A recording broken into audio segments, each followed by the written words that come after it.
आपलं प्रपंच आहे तो एक, आणि दुसरी गोष्ट म्हणजे हे कृष्णा नदीच्या माध्यमातून परमार्थ शोधून घेणं, परमार्थ साधणं, या दोन गोष्टी तुम्ही कशा पद्धतीने साधल्या? आपल्याकडचे जे संत लोक आहेत त्यात कुणी असं म्हणलेलं नाही की संसार करू नका.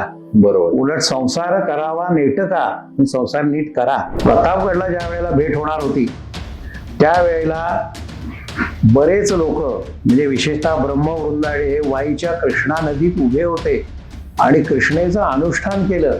वाईला तर 7 घाटावरती 7 वेगवेगळ्या उत्सव होतात. कृष्णा हे विष्णू रूप आहे. बरोबर.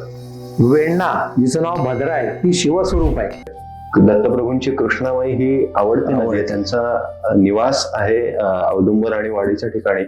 तर याबद्दल तुम्ही काय सांगाल? म्हणजे नरसिंह सरस्वती, श्रीपाद श्रीवल्लभ या दोघांनी आपली अवतार समाप्ती कृष्णेकरतच केलेली आहे. बरोबर. ज्याला कर्दळीवन म्हणतो किंवा आपण पाताळगंगा म्हणतो, तिथं ते गेलेले आहेत आणि तिथून ते मग कर्दळी वनामध्ये गुप्त झालेले आहेत आणि त्याच ठिकाणी स्वामी समर्थांचा उदय झालेला आहे. 64 योगिनी दर्शनासाठी त्यांना नदीमध्ये घेऊन जात असत. 64 योगिनींचं देऊळ आहे.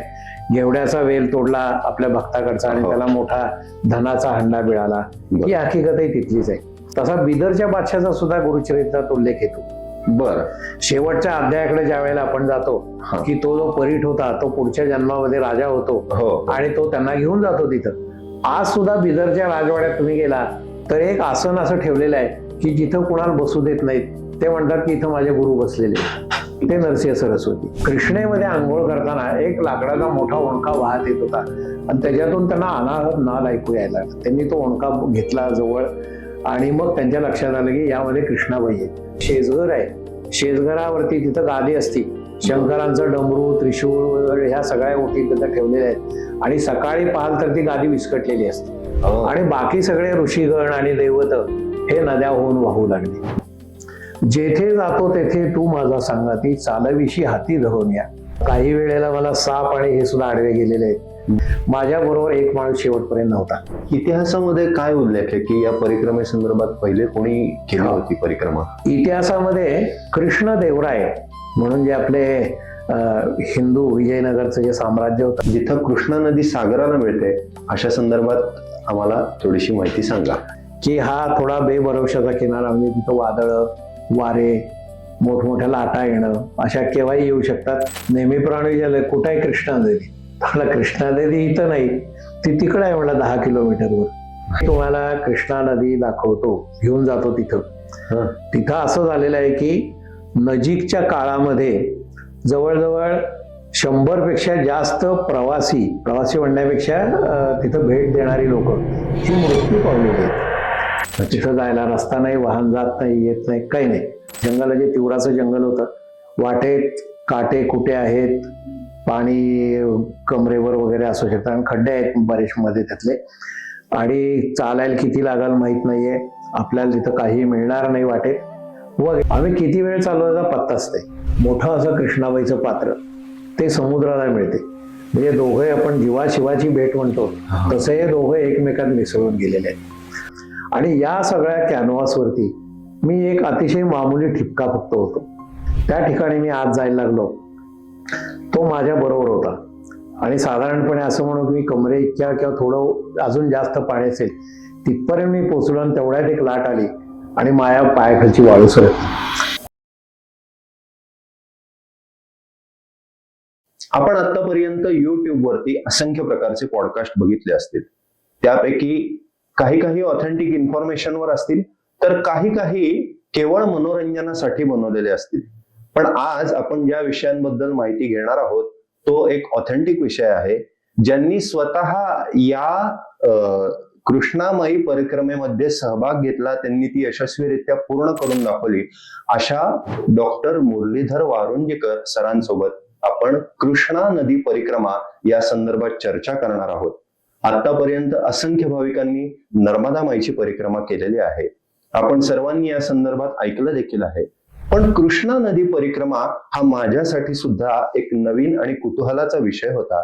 आपण त्या संदर्भात डॉक्टर वारुंजीकर सरांसोबत चर्चा करणार आहोत आणि त्यांनी याच्यामधून स्पिरिच्युअली काय अनुभव घेतला, याच्यातनं त्यांना काय शिकता आलं, या संदर्भात सरांकडनं आपण माहिती घेणार आहोत.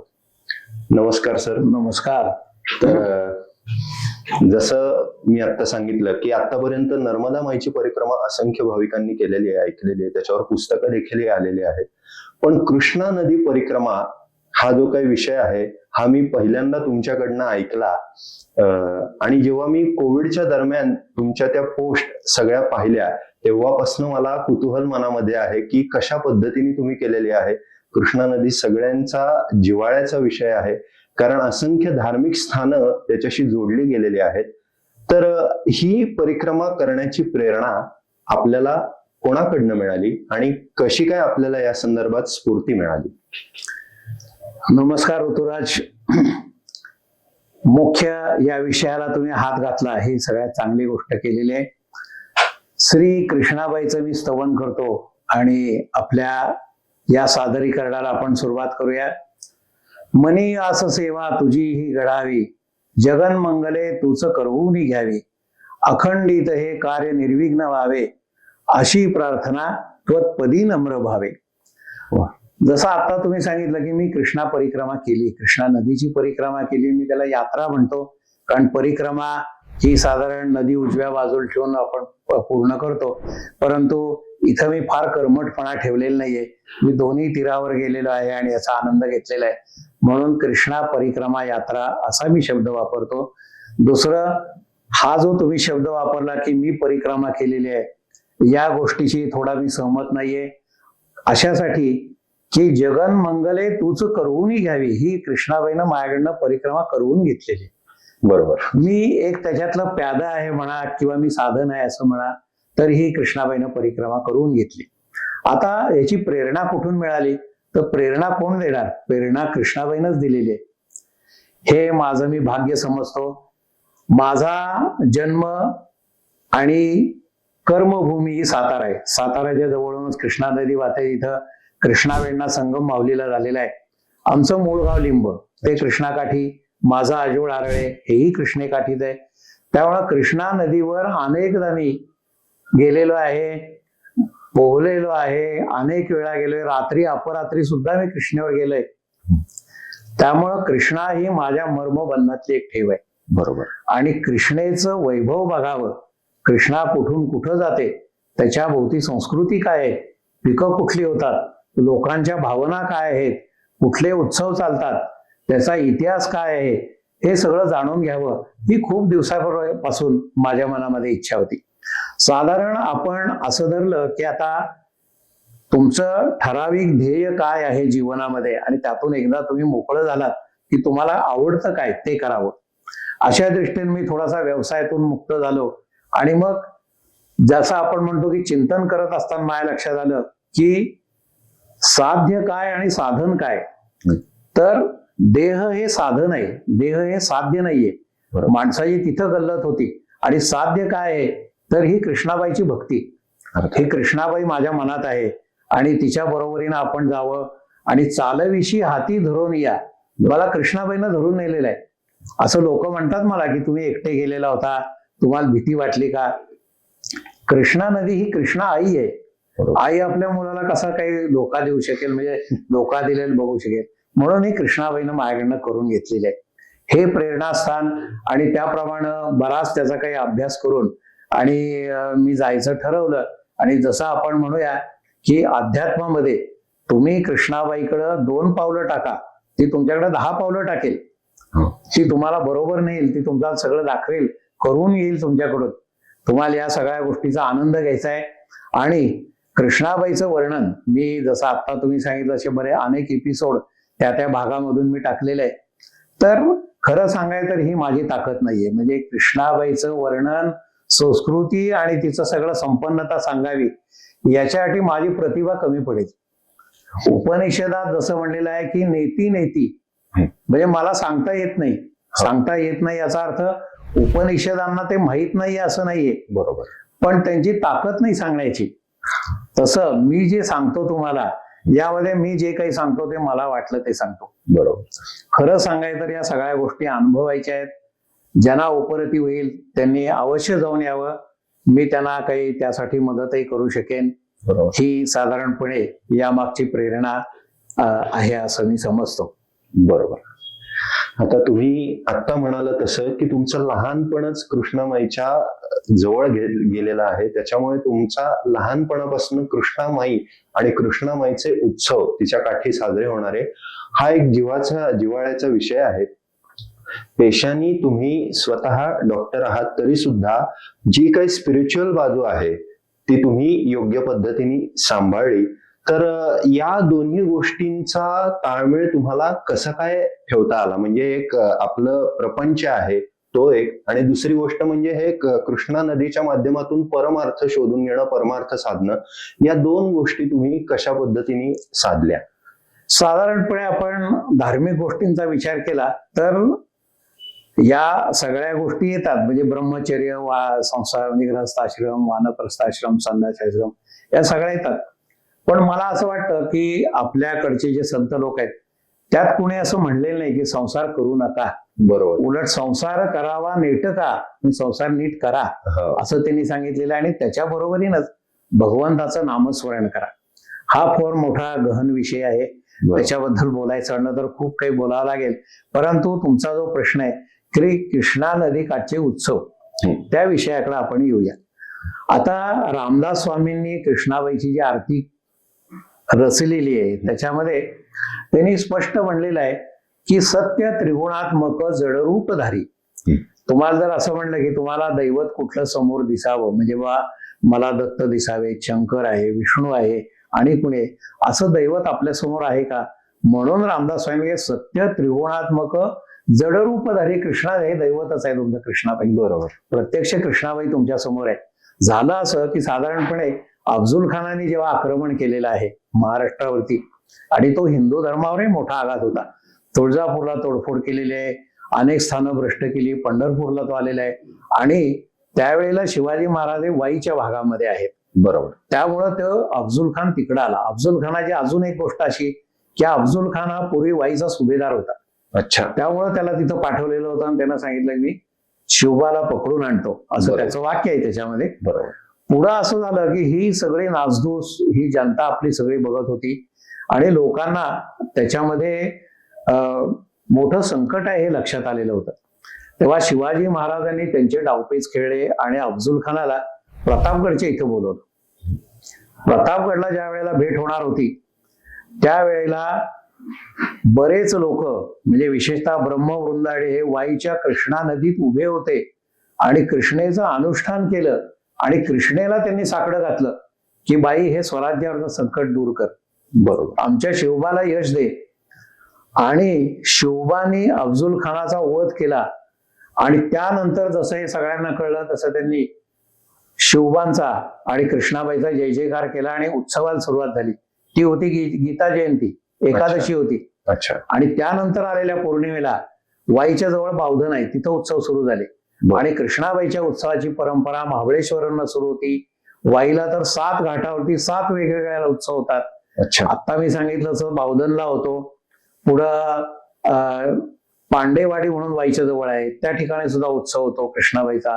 लिंबला होतो, माहुलीला 2 उत्सव होतात, नरसोबावाडीला होतो, बहेबोरगाव म्हणजे कोळे नरसिंगपूर आपण म्हणू त्या ठिकाणी होतो.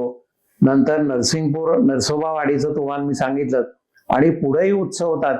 आणि याच्या पुढे ज्या वेळेला आपण विजयवाड्याला जातो त्यावेळेला तिथं कृष्णा पुष्कर आलू उत्सव. अच्छा. म्हणजे दर 12 वर्षांनी ज्या वेळेला कन्यागत येतं त्यावेळेला मोठा उत्सव कृष्णेकाठी होतो आणि तो अतिशय बघण्यासारखा असतो. ही उत्सवाची पार्श्वभूमी आहे, याला इतिहास आहे.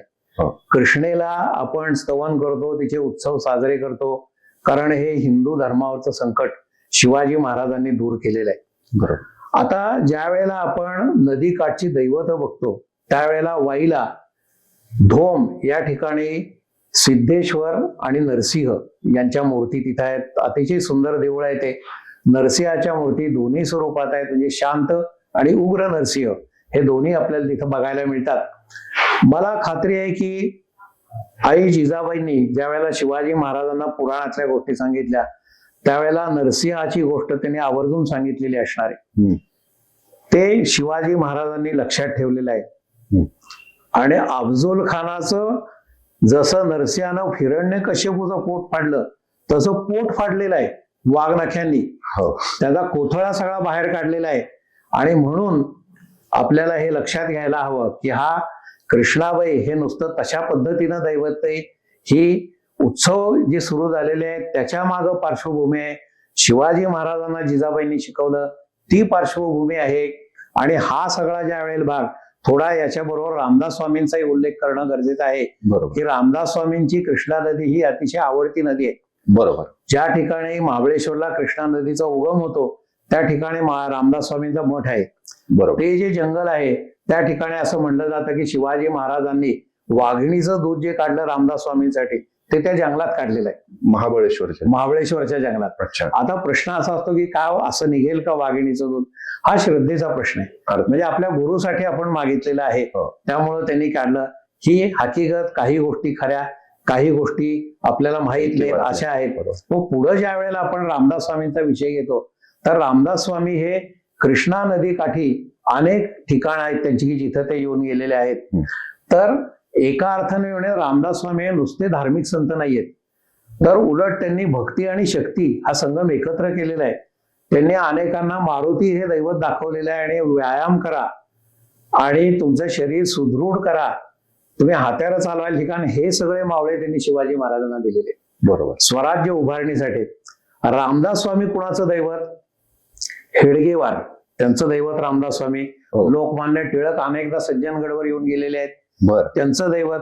ही सगळी लोक मी सांगतो ही एक प्रकारे बंडखोर म्हणू आपण, म्हणजे नुसता अहिंसा म्हणून बसले नाहीत, शस्त्र हातात धरायला त्यांनी सगळ्यांना उद्युक्त केलेलं आहे. तसं हे दैवत आहे. तसं सावरकरांनी हे हिंदू नृसिंह प्रभो शिवाजी राजा हे अतिशय सुंदर काव्य लिहिलंय. हे म्हणलं कुणी? लता मंगेशकर. लता मंगेशकरांना ज्या वेळेला म्युझिक द्यायची वेळ आली, म्हणजे म्युझिक डायरेक्टर म्हणून, त्यावेळेला त्यांनी काय नाव घ्यावं असा प्रश्न निघाला त्याच्यामध्ये. बरोबर. म्हणजे ही जुनी गोष्ट आहे की ज्या वेळेला त्यांना संगीत द्यायची वेळ आलेली होती त्यावेळी ते रामदास स्वामींचं आनंद वनभुवन हे पुस्तक वाचत होत्या आणि म्हणून त्यांनी स्वतःचं नाव आनंद घन असं घेतलेलं आहे. आणि आनंद वनभुवनी हे अतिशय सुंदर गीत आहे, तेही आपण ऐकायला पाहिजे. तर ही जी उत्सवाची परंपरा आहे ही या पद्धतीनं सुरू होती. सातारला माहुलीला सुद्धा 2 उत्सव होतात आणि तिथून कृष्णा वेडी असा त्याचा उल्लेख केला जातो. आपण नुसतं कृष्णाबाई म्हणतो, पण पुढे गेलं तर सगळे म्हणतात की कृष्णा वेडी. आता थोडस आपण पुन्हा धार्मिक ह्याच्यात जातो, म्हणजे पौराणिक कथेत म्हणूया आपण की कृष्णा हे विष्णू रूप आहे. बरोबर. वेण्णा जिचं नाव भद्रा आहे ती शिवस्वरूप आहे. ह्या दोन्ही नद्या येऊन मिळतात माहुलीला, त्यामुळे ती कृष्णा वेण्णा. आणि त्या संगमाच्या काठी कृष्णा वेणी असं एकत्रित मंदिर, म्हणजे 2 दैवत त्या ठिकाणी एकत्र आहेत आणि ते मंदिर आपल्याला बघता येतं. अशीच नदी ज्या वेळेला पुढं कराडला जाते त्यावेळेला तिथं कोयना मिळते. बरोबर. कोयना म्हणजे कुकुदवती, ती ब्रह्मस्वरूपिणी आहे. ती कराडला ज्या वेळेला मिळते तो त्रिवेणी संगम म्हणून आपण, त्यावेळेला तिन्ही नद्या एकत्र आल्यामुळं सत्य त्रिगुणात्मक, म्हणजे त्रिगुण सगळे तिथं आलेले आहेत. बरोबर. आणि ती म्हणून मग ते एका अर्थानं दत्तांची सुद्धा आवडती नदी आहे. त्याबद्दलही आपण पुढे बोलूया. तर ही थोडी त्याच्यातली प्रेरणा, ह्या थोड्याशा काही कथा आणि ही याची पार्श्वभूमी आणि उत्सवाची पार्श्वभूमी ही सुद्धा माझी परिक्रमा करण्यासाठी कारणीभूत ठरली असंही म्हणायला हरकत नाही. ओके. आपण पुढच्या प्रश्नाकडे वळूया. तर मला वैयक्तिक उत्सव जो आहे तो जास्त आवडतो, जो स्पिरिच्युअल धार्मिक आहे. तर आपण जो काही कृष्णाकाठचा उत्सव अनुभवलेला असेल त्याच्या संदर्भात की तिकडची परंपरा, तिकडचं वैशिष्ट्य या संदर्भात थोडीशी माहिती. कृष्णाबाईचे उत्सव हे निरनिराळ्या वेळी मुद्दाम घेतले जातात, म्हणजे 2 उत्सव एकाच वेळी येऊ नयेत या दृष्टीने त्याच्या तिथी ठरवल्या गेलेल्या आहेत. कृष्णाबाईची मूर्ती ही साधारणपणे उत्सवामध्येच दर्शनासाठी बाहेर घेतली जाते, बाकीच्या वेळेला ती दर्शनासाठी उपलब्ध नसते शक्यतोवर असं म्हणू आपण. साधारणपणे उत्सवाच्या ज्या परंपरा आहेत त्यामध्ये कृष्णाबाईची प्रतिष्ठापना हा एक भाग येतो त्याच्यामध्ये. त्याच्याबरोबर मग तुमचं लघुरुद्र आहे, पवमान आहे, श्रीसुक्त आहेत, स्वाहाकार होतात, त्याच्यामध्ये कीर्तन होतात, गाणी होतात, या सगळ्या गोष्टी होतात. आणि त्याच्याबरोबर ज्याला बोलीभाषेत आपण भंडारा म्हणतो त्याला प्रेजन म्हणतात. प्रेजन म्हणजे प्रसाद म्हणून आपण तो सगळ्या गावाला मिळतो.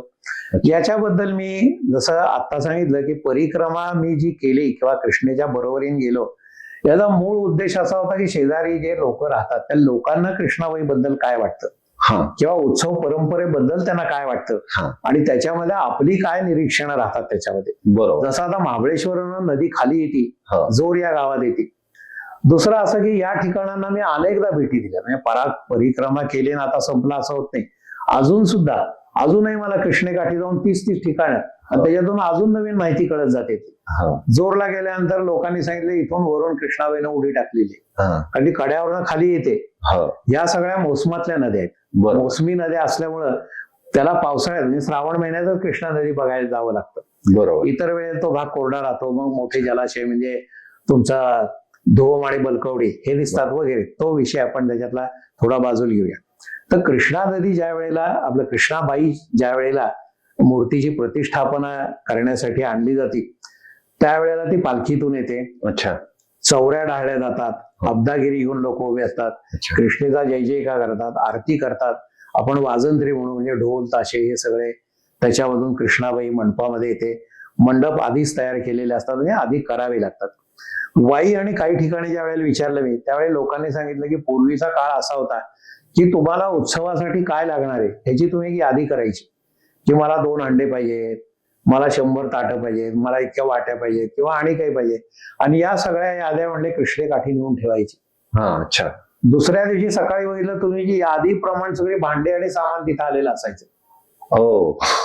हा श्रद्धेचा भाग आहे. आणि ज्या वेळेला कृष्णेचा सगळा उत्सव संपेल त्यावेळेला त्याप्रमाणे तुम्ही ते तिथं नेऊन ठेवायचं.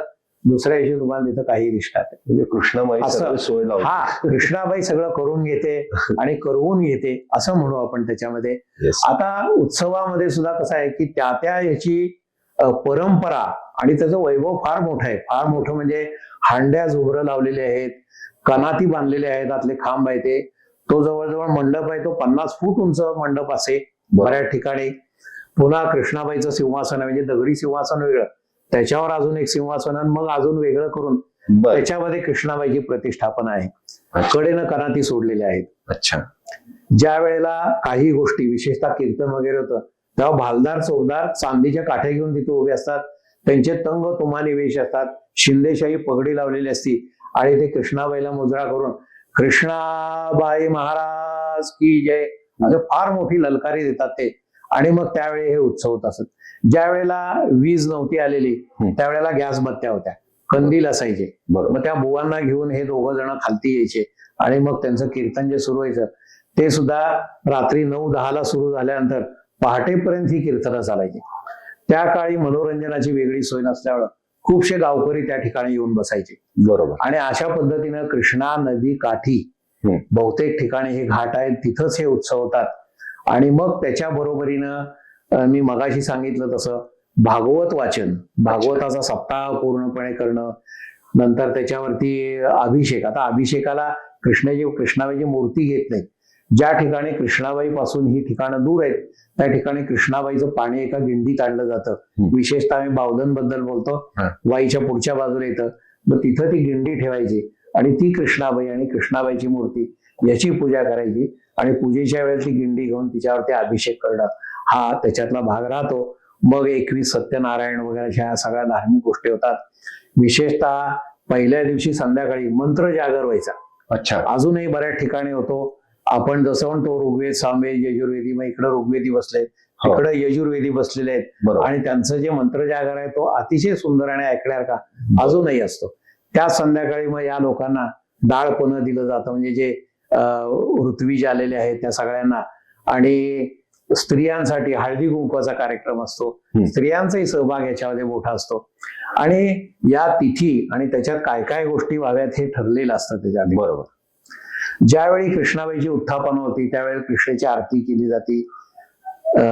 तो ज्याप्रमाणे न्यास असेल त्याची महासभा तिथं होती. तिथं काही ठराव वगैरे घेतले जातात, पुढच्या दृष्टीनं काही गोष्टी ठरवल्या जातात आणि तिथं कृष्णाबाईची आरती आणि त्याची मोठी प्रार्थना आहे कृष्णाबाईची. ही प्रार्थना केली जाते. मग पालखीत कृष्णाबाई घ्यायची आणि कृष्णाबाईची पालखी. आता तुम्हाला साधारण नदी आणि त्याची बांध हे जर माहित असेल की असा वर चढायचा जो भाग असतो तर दगड मोठी असतात त्याच्यावर. दगड म्हणजे सुट्टी नव्हे, परंतु त्या ठिकाणी जाणं ते मी खूपदा पालखी घेतलेली आहे कृष्णाबाईची आणि ते अनवाणी जावं लागतं. हो. हा उत्सव आमचा चैत्रातला साधारणपणे चैत्र शुद्ध दशमी ते पौर्णिमा असा होतो. आणि दुपारी ज्या वेळेला 1-2 वाजता जायचं त्यावेळेला पायाला चटके बसणं हे स्वाभाविक आहे.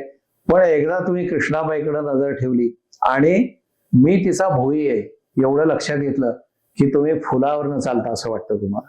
बरोबर. तुम्हाला काही जाणवत नाही, काही करत नाही. मग तुम्ही वर जायचं, मग तिथं सुवासिनी आलेल्या असतात, त्या तुमच्या पायावर पाणी घालतात, ओवाळतात. म्हणजे कृष्णाबाईला बरोबर. आपला भाग तेवढाच राहतो. आणि मग कृष्णाबाई आत घेतली जाते, मग तिला स्नान घातलं जातं, हो. न्हाणं असतं तिचं, मग तिचे कपडे बदलले जातात, मग तिची आरती, मग गुलाल उधळला जातो बरोबर. आणि मग प्रसाद होतो. याच्यामध्ये पुन्हा प्रेजन हा जो भाग सांगितला मी हा पूर्ण गावासाठी असतो हा. आणि गावातले सगळे लोक हा प्रसाद घेण्यासाठी सहभागी होतात. बर. उत्सव हे वर्षातनं एकदा असल्यामुळं जी गावातून लोक दूर गेलेले आहेत त्या परत मुद्दाम उत्सवासाठी येतात, गाठी भेटी पडतात लोकांच्या हा.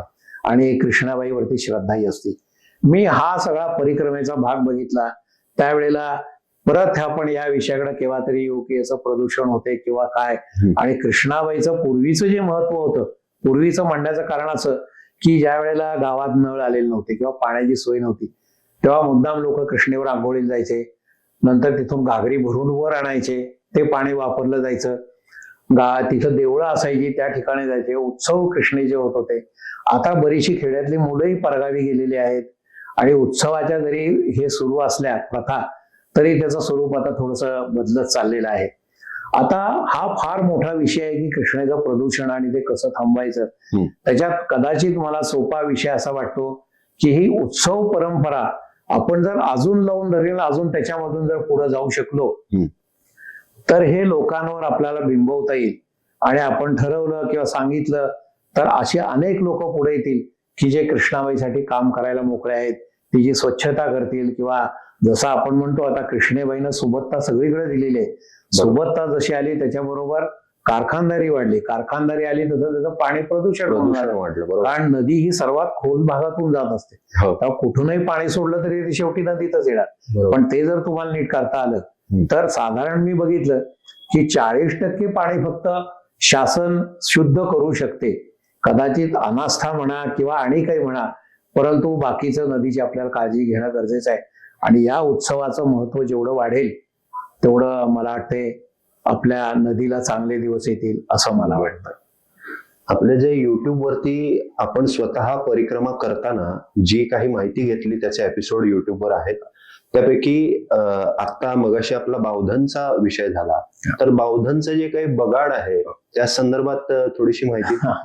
बगाड आणि अर्थात कृष्णा नदीशी त्याचा संबंध एक आणि भैरवनाथाची यात्रा आहे. अच्छा. म्हणजे सदानंदाच्या नावानं चांगलं असं म्हणतो आपण, तिथं भैरवाचं देऊळ आहे आणि बगाडाची फार मोठी परंपरा आहे.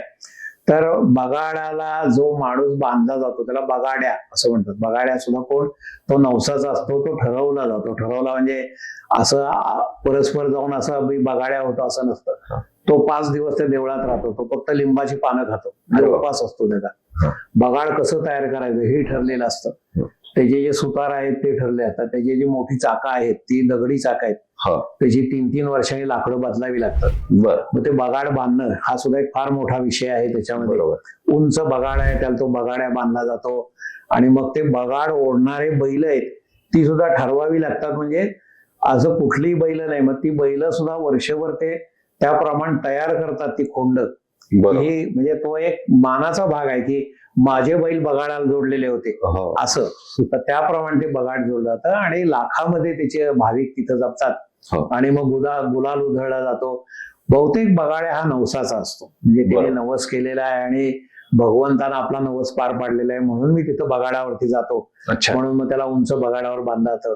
ते बघण्यासारखं आहे. साधारण रंगपंचमी आणि तसं त्या दरम्यान ते बगाड तिथं असतं. बरोबर. आणि ही मोठी परंपरा आहे. आणि बावधनला 2 कृष्णाबाईचे उत्सव होतात. बावधन सातारा वाई रस्ता जर आपण बघितला तर उजव्या बाजूला नदी आहे रस्त्याच्या आणि डाव्या बाजूला बावधन जातं. बरोबर. तर उजव्या बाजूला तिथं खेरांचं अतिशय सुंदर असं शंकराचं देऊळ आहे, कलाकुसर आणि हे सगळं बघण्यासारखं आहे. पूर्वी कृष्णाबाईचा उत्सव तिथं होत असे, परंतु कालांतरानं आता तो गावात आलेला आहे आणि तिथून हे भरून आणतात ते कृष्णाबाईचं पाणी आणि तिथं उत्सव करतात. तसंच त्याच्यापुढं कुडाळ म्हणून, आता कुडाळला खरं कृष्णा नदी नाहीये, तिथून जी कुडाळी नदी वाहते, कुडाळी हे कुडाळ गावातून गेली म्हणून मूळ तिचं नाव निरंजन आहे. अच्छा. ती पुढं खडकी म्हणून गाव आहे, त्या ठिकाणी तिचा संगम होतो. कृष्णेच्या उपनद्या याच्यावर आपण परत केव्हा तरी बोलू. तिथं सुद्धा ते संगमावरचं कृष्णेचं पाणी आणतात आणि तो उत्सव कुडाळमध्ये साजरा होतो.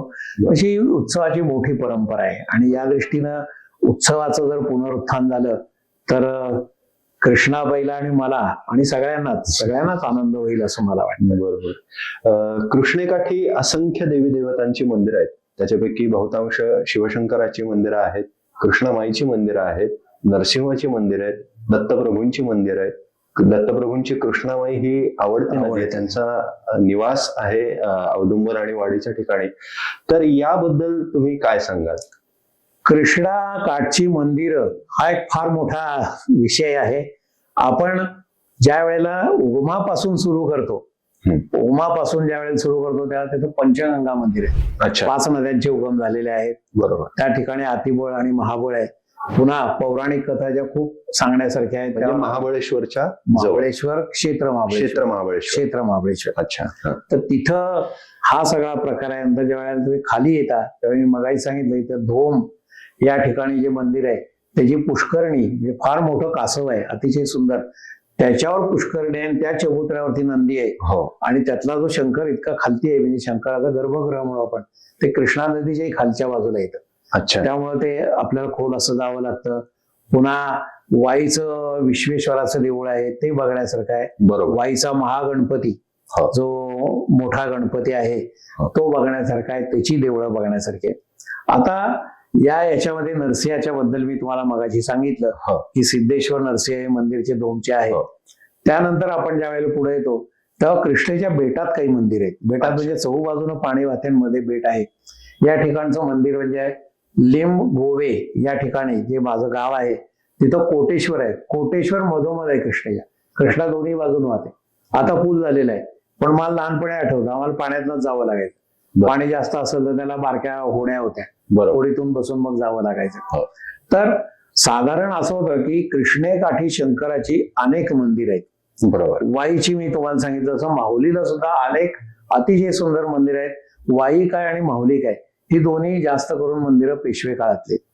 त्यामुळं त्या काळी सुबत्ता होती. जसं वाई हे सरदारांचं गाव आहे, त्यामुळं रास्ते म्हणजे त्याचं मूळ नाव गोखले, पण ते रास्त वागत म्हणून त्यांना रास्ते असंच नाव पडलं. आणि रास्तेंचा आहे. पुन्हा नाना फडणीसांचा वाडा आहे तिथं, त्या खोलात आता आपण जात नाहीये. पण त्या काळात जी ही कलाकुसरण ही बघायला मिळाली पेशवे काळामध्ये ती अतिशय सुंदर आहे आणि ती अजूनही बऱ्यापैकी टिकून आहे. बरोबर. तर ही जी शंकरांची मंदिरं आहेत ही बरीचशी समाधी स्वरूपात आहेत. अच्छा. म्हणजे अमुक एक माणूस त्याच्या प्रित्यर्थ मी हे मंदिर बांधलेलं आहे. रामेश्वर असेल, काशी विश्वेश्वर असेल. माहुलीला गेलं तर तिथं राधा शंकर मंदिर सुद्धा मला बघायला मिळालं. अरे वा. आता राधा आणि शंकर हे माहित नाही, पण ते त्यांनी लिहिलंय तिथं. म्हणजे भोरच्या संस्थानिक आहेत, त्यांनी हे मंदिर बांधून घेतलेलं आहे. त्याच्या बरोबरीनं अजून एक लक्षात ठेवण्याची गोष्ट आहे म्हणजे कृष्णेची उपनदी म्हणजे भीमा नदी. भीमेचा जिथं उगम होतो तेव्हा भीमाशंकर म्हणजे 12 ज्योतिर्लिंगातलं आहे. तुम्ही ज्या वेळेला कृष्णा खाली वाहत जाते त्यावेळेला श्रीशैल या ठिकाणी जाता, तिथं मल्लिकार्जुन आहे. बरोबर. मल्लिकार्जुन म्हणजे प्रत्यक्ष भगवान शंकर. पुन्हा ज्योतिर्लिंग आलं. मल्लिकार्जुनाची हकीकत अशी सांगितली आहे की मल्लिकार्जुनाच्या तिथं जे जंगल आहे नल्लामलई, अतिशय घनदाट जंगल आहे. बरोबर. आंध्र प्रदेशचे मुख्यमंत्री त्या जंगलामध्ये हेलिकॉप्टर पडलं, ते गेले, ते सापडायला त्यांना 2-3 दिवस लागले. इतकं ते घनदाट जंगल आहे. जसं नल्लामलई आहे तसं या बाजूला आपल्याकडे कोयनेचं जे व्याघ्र अभयारण्य आहे ते सुद्धा अतिशय घनदाट आहे. वाघ बरेच आहेत त्या ठिकाणी. आपण आत्ता त्या खोलामध्ये जाणार नाहीये. तर श्रीशैल्य मल्लिकार्जुन आहे, तिथंच भ्रमरांबा सुद्धा आहे. भ्रमरांबा म्हणजे देवीचं शक्तिस्थान. अच्छा. तिथं नदी इतकी खोलातून वाहते कृष्णा नदी की तिला पाताळगंगा म्हणतात. पाताळगंगा जसं आपण पंढरपूरला भीमेला चंद्रभागा म्हणतो कारण चंद्राचा आकार तिनं घेतला आणि तेवढ्या पुरतं तिचं ते नाव, तसं ही इथं पाताळगंगा येते. तर तिथं पुन्हा आपल्याला शंकराचं आपल्याला देवालय बघता येतं. तर ही शंकरांची जशी देवालय झाली तसं तुम्हाला नरसिंहाचं मी मगाशी सांगितलं. नरसिंहाचा अजून लक्षात घेण्याचा उद्देश असा की नरसिंहाची कृष्णेकाठी अनेक मंदिर आहेत. हा त्याला कोळे नरसिंगपूर म्हणून जो भाग आहे, पुन्हा थोडासा त्याच्यामध्ये याचा भाग येतो पौराणिक म्हणून आपण. पराशर ऋषींनी तपश्चर्या केली नरसिंहाची. बर नरसिंह प्रसन्न झाला तो काय स्वरूपात झाला, तर हिरण्यकश्यपूला मारायला जसा नरसिंह आलेला होता, बरोबर. की आपले जबडा हे केलेला आहे, उग्र. नख्या दिसतात हो. त्याच्या वगैरे. पराशर ऋषींना सहन झाला नाही. अच्छा. सहन झाला नाही म्हणजे आपल्या ह्या दृष्टीला काय बघायला, समजा दैवत उभं राहिलं हो, हो. ते बघण्याची आपल्यामध्ये ताकद नाहीये. त्यांनी प्रार्थना केली नरसिंहाची, म्हणजे प्रभू मी तुमचं तेज बघण्यासाठी पात्र नाहीये, तुम्ही कृष्णेत जाऊन थांबा. कृष्णाबाई एकच नदी आहे की जी तुमचं तेज सहन करू शकेल. तेव्हा नरसिंह तिथे गेले. हा कालांतरानं तिथला जो जवळचा राजा होता त्याला त्यांनी दृष्टांत दिला की मला पाण्यातून काढ. बरोबर. राजा म्हणला नदी एवढी मोठी डोह आहे, त्याचं कुठं काय समजणार म्हणला. तर त्याला स्वप्नात सांगितलं की तू तिथं कडबा आणि गवत पसर नदीवरती, ज्या ठिकाणी आग लागल त्याच्या खालती मी आहे. हो याचं नावच ज्वाला नरसिंह असं आहे. नरसिंहाची मूर्ती अतिशय सुंदर आहे. त्याच्यात मी म्हणेन की ही एकच मूर्ती आहे ज्या ठिकाणी नरसिंहाच्या पायाशी पृथ्वी आणि कयाधू आहे. नरसिंहाचं पूर्ण सगळं ऐकतो आपण, प्रल्हादाचंही बघतो, पण त्या बिचाऱ्या कयाधू बद्दल कोणच बोलत नाही. त्याची आई कयाधू तिथं आपल्याला दिसते, कयाधूचं दर्शन तिथं आपल्याला आहे. ज्वाला नरसिंह पुन्हा अतिशय तळघरात असल्यासारखा आहे. अच्छा. आणि मी तिथं गेलो, मला सुद्धा तिथं गरम व्हायला लागलं. म्हणजे बर हा शास्त्रीय भाग असेल त्यातला काही, पण दुसरी गोष्ट अशी की नरसिंहाचं स्थान हे कृष्णा नदीच्या खालच्या बाजूला आहे, तळात घेतल्यावर. तेव्हा कृष्णेचं पाणी तिथं बरेचदा असतं, बोटावर पाण्यातनं आपल्याला दर्शन घ्यावं लागतं. बर. याला स्वातंत्र्य काळाचाही संबंध येतो. तिथं अनेक देशभक्त किंवा क्रांतिकारक गुप्तपणे राहिलेले होते वगैरे वगैरे. तसा नरसिंह आहे. तसं शूरपाली म्हणून कर्नाटकात आहे, तिथं कृष्णेकाठी नरसिंह आहे. शूरपालीची हकीकत अशी आहे की ज्या वेळेला गंगेमध्ये अनेकांनी स्नान केलं आणि आपली पापं धुतली, तेव्हा गंगा मलिन झाली. ती भगवंतांना शरण गेली, शंकरांना. प्रभू म्हणले मी काय करू, मी मलिन झालेले आहे. शंकरांनी सांगितलं की अगं तुझ्या आईकडे जा. कृष्णाबाई आई का, तर ज्या वेळेला पृथ्वीचा जन्म झालेला आहे तेव्हा तो लोह गोळा होता, तप्त गोळा होता. त्या लोह रसातून किंवा लावा रसातून सह्याद्री निर्माण झाला. नंतर पृथ्वी आकसली, तसे सगळे घड्या पडल्या आणि हे सगळे डोंगर निर्माण झाले. त्याच्यातून उगम पावलेली कृष्णा ही आद्य नदी पश्चिम घाटाला सुरू होते, पूर्व घाटाला मिळते. तिला या सगळ्या उपनद्या मिळतात. नंतर हिमालय निर्माण झाला, तेव्हा गंगा, यमुना, ब्रह्मपुत्रा, शरयू या सगळ्या अलीकडच्या नद्या. बरोबर. तेव्हा कृष्णा त्यांची आई. हो. त्यांनी सांगितलं आईला भेट. गंगा तिथं आली आणि तिला सांगितलं की सुपानी दान कर. शूर्प म्हणजे सूप. अच्छा. सुपानं सोनं, चांदी, वैडूर्य, माणिक, मोते आणि काय असंख्य दानं तिनं तिथं केली. कृष्णेमध्ये स्नान केलं आणि ती तिथं शुद्ध झाली असं म्हणू आपण. ते शूरपाल आहे. त्या ठिकाणी नरसिंहाचं देऊळ आहे. नरसिंहाच्या समोर मारुती आहे. मारुतीच्या गळ्याला आपण अजूनही हात लावला तरी आपला हात ओला होतो. तिथं असं समजलं जातं की पुण्य तोया गंगा अजून मारुतीच्या तिथून वाहते. अशी श्रद्धा आहे लोकांची. त्यानंतर आपण जेव्हा पुढे जातो तेव्हा कोपर म्हणून आहे, तिथं रुद्राक्ष स्वरूपात नरसिंह आहे. या संदर्भातल्या अनेक ज्या गोष्टी येतात, तिथं विजापूरचा सरदार दर्शनाला आला होता. तेव्हा नरसिंहाने दृष्टांत दिला की इथलं सगळं हे तू काम कर, तुला समृद्धी मिळेल. त्याप्रमाणे केलं त्याचं आणि त्याचं काम झालं असं म्हणून. तसाच संदर्भ नरसोबावाडीला येतो. नरसोबावाडीला विजापूरचा बादशाह आलेला होता आणि तो म्हणला माझ्या मुलीला दिसत नाहीये, दृष्टी नाहीये, तेवढी दृष्टी दे. तर तो गेला आणि तिला दृष्टी आली. त्याबरोबर त्यानं हे सगळं देवालय आणि घाट काही भाग बांधलेला आहे. त्यामुळे तिथलं देऊळ थोडंसा शिखर स्वरूपात येण्यापेक्षा असं वेगळ्या पद्धतीचं येतं. म्हणजे थोडं मुसलमानी म्हणू आपण. कारण मुसलमान आणि हा असा शब्द नाही, कारण गुरुदत्तांचे मुस्लिम भक्त सुद्धा आहेत. बरोबर. आणि त्यामुळे तो तसा प्रश्न नाहीये त्याच्यामध्ये, पण ते स्वरूप तसं तर त्या स्वरूपात येतं. हा दुसरा भाग आला. त्यामुळे ही नरसिंहाची ठिकाणं अनेक आपल्याला दिसतात. कारण कृष्णा नदी ही थंड आहे, ती त्याला शांत करणारी आहे. हा दुसरा भाग. तर जसं आपण शिव मंदिरं बघितलं, कृष्णाबाईची बघितलं, तसं आपलं याची नरसिंहाची, तसे कृष्णा नदीची सुद्धा काही मंदिरं. एक म्हणजे वाईला आहे, वाईला आपण बघतो.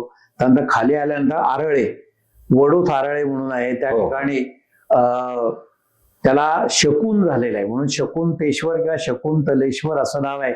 पेशवे ज्या वेळेला शाहू महाराजांना भेटायला आले तेव्हा ते कृष्णाखाली त्या काठी त्या खडकावर थांबलेले होते. त्या तिथून ते पुढे गेले, शाहू महाराजांना भेटले आणि त्यांना पेशवाईची वस्त्र मिळाले. त्यामुळे इथं मला शकून झालेलं आहे, इथं मी देऊळ बांधतो ते शकुंतेश्वर. हा तसा स्वरूप त्याच्यामध्ये त्याचा हा इतिहास त्यातला येतो. हा ज्या वेळेला आपण इतिहास पुढे आपण बघत जातो त्यावेळेला गणपतीचं देऊळ अंगापूरला आहे. अंगापूरचा विषय असा की अंगापूरच्या डोहात रामदास स्वामींनी बुडी मारली, त्यांना अनाहत नाद ऐकू यायला लागला. त्यांना अंगलाई देवीची मूर्ती सापडली. अंगलाई देवीची मूर्ती सज्जनगडावर त्यांनी बसवलेली आहे. राम लक्ष्मण सीतेची मूर्ती मिळाली, ती त्यांनी चाफळला बसवलेली आहे. आणि अंगापूरला गणपतीचं देऊळ देशमुख म्हणून सरदार आहेत त्यांनी बांधले. शाहू महाराजांनी पराक्रम गाजवला म्हणून मोठी जमीन आणि काही द्रव्य दिलेलं होतं. अंगापूर हे एकच गाव असं आहे की ज्या गावामध्ये भाद्रपदात गणपतीच बसवला जात नाही. अच्छा. कारण हाच आमचा गणपती. बर. मोरया घ्या दोरया म्हणून ते उत्सव साजरा करतात. आता आपण एक गाव एक गणपती म्हणून हाकाटी पिटतो, पण हे अनादी कालापासून चालू आहे की आम्ही गणपती बसवत नाही. हा आमचा ग्रामदैवत, हाच आमचा गणपती. बरोबर. हा जसा भाग आपण पुढे येतो तसं यलगूर म्हणून आहे. यलगूर या ठिकाणी मारुतीचं देऊळ आहे कृष्णेकाठी. यलगुरूच्या मारुती समोर तुम्ही बसायचं. अर्थात ही गोष्ट खरी आहे, श्रद्धा पाहिजे, तुम्ही मारुतीकडे बघा. तुम्हाला एक क्षण असा येईल की तुमच्याशी मारुती बोलेल काय असं वाटतं. इतकं सुंदर ते ठिकाण आहे. हा जसा आपण भाग बघतो तसं ज्या वेळेला कर्नाटक सुरू होतं त्याला खिद्रापूर म्हणून गाव आहे. खिद्रापूर या ठिकाणचं अप्रतिम कलाकुसर आहे. पुन्हा त्या खोलात जात नाही. पुन्हा ही पौराणिक कथा आहे, सती आणि शंकर आणि वीरभद्र नंदी वगैरे, पण ते अप्रतिम देऊळ आहे कृष्णाकाठचं. हे सुद्धा बघण्यासारखं आहे. आता मगाशी जसा आपण उल्लेख केला की दत्तांची आवडती नदी आहे, त्यावेळेला श्रीपाद श्रीवल्लभ आपण प्रथम अवतार ज्या वेळेला बघतो त्यावेळेला ते कुरवपूरला राहिलेले आहेत. बरोबर. कुरवपूर हे सुद्धा बेट आहे, चहू बाजूने कृष्णा नदी वाहती. कुरवपूर ही श्रीपाद श्रीवल्लभ यांची कर्मभूमी आहे. तिथे त्यांनी तपश्चर्या केलेली आहे. लोक चुकीनं म्हणतात समाधी, समाधी चूक आहे. समाधी नाही, त्यांनी अवतार समाप्ती म्हणजे नरसिंह सरस्वती श्रीपाद श्रीवल्लभ या दोघांनी आपली अवतार समाप्ती कृष्णेकतच केलेली आहे. बरोबर. ज्याला कर्दळीवन म्हणतो किंवा आपण पाताळगंगा म्हणतो तिथं ते गेलेले आहेत आणि तिथून ते मग कर्दळी वनामध्ये गुप्त झालेले आहेत आणि त्याच ठिकाणी स्वामी समर्थांचा उदय झालेला आहे. त्या स्वरूपामध्ये स्वामी समर्थ पुढे आलेले आहेत. तर कुरवपूर एक. दुसरं ज्या वेळेला दुसरा अवतार नरसिंह सरस्वती येतो तेव्हा भारत भ्रमण करून ते आले. सुरुवातीला त्या औदुंबर या ठिकाणी आले कृष्णेकाठी. औदुंबरला आले त्यावेळेला चातुर्मास सुरू होता, त्यामुळे 4 महिने तिथे ते राहिले. बरोबर. तर आता आपण औदुंबर पर्यंत आलो आहोत. आता ज्या पद्धतीने औदुंबरच्या सोबतच नरसिंह सरस्वतींची नरसोबाची वाडी तिथं देखील कृष्णामाई आहे आणि तिथं देखील कृष्णामाईचं अनन्यसाधारण महत्व आहे. तर त्या संदर्भात तुम्ही काय सांगाल? साधारण मी मगाशी जसं सांगितलं की चातुर्मासामध्ये जी संन्यासी लोक आहेत म्हणून आपण ती चातुर्मासात एका ठिकाणी आली की ते बाहेर जात नसतात. बरोबर. तसं नरसोबावाडीला नरसिंह सरस्वती राहिलेले आहेत, ह्याला औदुंबरला, आणि त्यानंतर कृष्णाकाठानं ते नरसोबावाडीला आले. नरसोबावाडीत मोठं जंगल होतं, नदीच्या पलीकडे अमरापूर आहे. ती हकीकत सगळी गुरुचरित्रात येते. 64 योगिनी दर्शनासाठी त्यांना नदीमध्ये घेऊन जात असं. ते 64 योगिनींचं देऊळ आहे. घेवड्याचा वेल तोडला आपल्या भक्ताकडचा आणि त्याला मोठा धनाचा हंडा मिळाला. ही हकीकतही तिथलीच आहे. ज्या वेळेला या सगळ्या गोष्टी बघतो तेव्हा एक गोष्ट लक्षात घेऊ की त्या ठिकाणी 12 वर्ष तपश्चर्या केलेली दत्तांनी. आणि कृष्णा नदी हा ज्या वेळेला आपण विषय घेतो तेव्हा महाबळेश्वर वाई हे कृष्णेचं मुख आहे. नरसोबावाडी हे हृदयस्थान आहे. किंबहुना नरसोबावाडीला दत्तांची राजधानी मानलं जातं. बरं. पुढे ज्या वेळेला आपण कुरवपूरला येतो त्यावेळेला ते नाभिस्थान आहे आणि विजयवाडा हे कृष्णेचं पादस्थान आहे. हा साधारण कृष्णेचा एक भाग त्याच्यात लक्षात घेऊया. आणि नरसिंहवाडी या ठिकाणी अनेक चमत्कार झालेले आहेत. गुरुचरित्रावरचं एक पुस्तक माया बघण्यात आलं की गुरुचरित्र किती खरं किती खोटं. त्यावेळेला जसं आपण म्हणतो की काही गोष्टी ह्या धार्मिक किंवा पौराणिक आहेत, त्याबद्दल आज सांगणं अवघड आहे. पण हा काळ थोडासा अलीकडचा येतो गुरुचरित्रातला. कारण मी जसं विजापूरच्या बादशाचा उल्लेख येतो तसा बिदरच्या बादशाचा सुद्धा गुरुचरित्रात उल्लेख येतो. बर. शेवटच्या अध्यायाकडे ज्या वेळेला आपण जातो हा. की तो जो परीट होता तो पुढच्या जन्मामध्ये राजा होतो हो. आणि तो त्यांना घेऊन जातो तिथं. आज सुद्धा बिदरच्या राजवाड्यात तुम्ही गेला तर एक आसन असं ठेवलेलं आहे की जिथं कुणाला बसू देत नाहीत. ते म्हणतात की इथं माझे गुरु बसलेले आहेत. ते नरसिंह सरस्वती. अरे वा. हा उल्लेख ह्या कृष्णा नदीच्या अनुषंगाने आला. जसं आपण अनेक अवतार धरतो म्हणजे गुरुस्थानची लोक, त्यावेळेला वासुदेवानंद सरस्वती म्हणजे टेंबे स्वामी बरोबर. हे ज्या वेळेला औदुंबरला आलेले होते, ह्याला औदुंबर नाही नरसिंहवाडीला, तेव्हा नरसिंहवाडीला कृष्णेमध्ये आंघोळ करताना एक लाकडाचा मोठा ओंडका वाहत येत होता आणि त्याच्यातून त्यांना अनाहत नाद ऐकू यायला लागला. त्यांनी तो ओंडका घेतला जवळ आणि मग त्यांच्या लक्षात आलं की यामध्ये कृष्णाबाई आहे. अरे वा. त्यांनी त्याच्यामधून कृष्णाबाईची मूर्ती बनवली आणि तिथं कृष्णेचा उत्सव सुरू झाला. बर. हे जे सगळे कृष्णाबाईचे उत्सव म्हणजे ठिकठिकाणी होतात, सर्वात मोठा म्हणजे 15 दिवसाचा उत्सव हा नरसोबावाडीला होतो. बर. हे त्याच्यातलं महत्व त्यातलं. त्यानंतर मग नरसोबावाडी पुढं कृष्णा जाती, ती मग खिद्रापूर आणि तिथून ती कर्नाटकामध्ये जाते. नरसोबावाडीला अनेक लोक येतात दर्शनासाठी, तिथं अन्नछत्र आहे वगैरे वगैरे. तर ही जशी एक बाजू, तसं आपण कुरवपूर बद्दल बोललेलो आहे. बरोबर. की तिथं त्यांनी तपश्चर्या केली आणि पाताळ गंगेमध्ये अवतार समाप्ती हे श्रीपाद श्रीवल्लभ आणि नरसिंह सरस्वती या दोघांनी केलेले हे आपण पाहिलेलं आहे. बरोबर. पुढचा प्रश्न. आतापर्यंत आपण ऐतिहासिक महत्व पाहिलं कृष्णामाईचं, तर मायथॉलॉजिकली तुम्ही परिक्रमा करत असताना तुम्हाला कुठली गोष्ट भावली मनाला? पौराणिक गोष्टी कृष्णेबाबतच्या किंवा एकूणच या धार्मिक गोष्टी, धार्मिक स्थळांबाबतच्या भरपूर आहेत. त्या लक्षात ठेवाव्यात, कारण त्याच्यावरून म्हणजे आपली श्रद्धा आहे म्हणून आपल्याला हे लक्षात ठेवणं सोपं सुद्धा जातं. ब्रह्मदेवानं ज्यावेळेला ही विश्वाची निर्मिती केली ती गंगेकाठी केली. ती कुठं केली तर बिठूर म्हणजे ब्रह्मावर्त. ब्रह्मावर्त या ठिकाणी मी जाऊन आलेलो आहे. गंगेकाठी एक अशी चांदीची खुंटी ठेवली, त्याला ब्रह्मा की खुंटी असं म्हणतात, की जिथं ब्रह्मदेवानं ही विश्वाची निर्मिती केली. बाकी अनेक काही गोष्टी आहेत, त्यात आता आपण खोला जात नाही. म्हणजे वाल्मिकींचा आश्रम आहे, लवकुशांचा जन्म तिथला आहे, सीतेनं अवतार समाप्ती केली तेही तिथंच आहे, ध्रुवाने आपली तपश्चर्या केली, ध्रुवटीला तोही तिथंच आहे, मारुतीला जिथं बांधून ठेवलं होतं. अर्थात या गोष्टी बघण्यापुरत्या आहेत. ह्या गोष्टीमध्ये आपण एकच लक्षात येईल की खऱ्या गोष्टी म्हणजे गंगा, तिच्या काठची माती आणि प्रभू रामचंद्राचं नाव, या गोष्टी खऱ्या. बाकी मानव निर्मिती असं म्हणतो. पुढं ज्या वेळेला आपण ब्रह्मदेवाच्या गोष्टीकडे येतो तेव्हा ब्रह्मदेव थकले विश्वनिर्मिती करून. ते म्हणले मला आता शांतपणे बसायचे कुठंतरी, कुठं जावं, म्हणून जे आले ते क्षेत्र महाबळेश्वरच्या जंगलात आले. बर. शांतपणे तिथं तपश्चर्या करत बसले. आपल्याला माहिती आहे की इंद्राला भीती वाटली की बहुतेक हे इंद्रपद घेणार, मग आता काय करायचं, ती तपश्चर्या त्यांची मोडायला पाहिजे. आता ती मोडायची कुठून? तर ह्याला अजून एक संदर्भ देतो की हे जसं महाबळेश्वर नाव आहे तसं गोकर्ण महाबळेश्वर सुद्धा आहे. तर मला हा प्रश्न पडायचा की गोकर्ण महाबळेश्वर आणि महाबळेश्वरचा काय संबंध, किंवा दूर दूर तर आहेत. तर त्याची हकीकत अशी की ब्रह्मदेवाची तपश्चर्या भंग करण्यासाठी इंद्रानं गोकर्ण महाबळेश्वर इथल्या शिवलिंगातून जे 2 राक्षस निर्माण झालेले होते, म्हणजे शक्ती म्हणू आपण, त्यांना हाताशी धरलं, सांगितलं की ब्रह्मदेवाची तपश्चर्या भंग कर. बर. ते 2 राक्षस होते, अतिबळ आणि महाबळ. तर त्या दोघांनी अनेक उत्पात घडवून आणले. विजा चमकायला लागल्या, झाडं पडायला लागली, सोसायटीचा वारा सुटला. ब्रह्मदेव म्हणले तपश्चर्येमधून मला यांचं काही निराकरण करता येणार नाही. विष्णूंची प्रार्थना केली, विष्णू आले तिथं. त्यांनी अतिबळाचा वध केला. अतिबळानं सांगितलं की माझं इथं तुम्ही मंदिर बांधा शंकराचं. ठीक आहे म्हणले.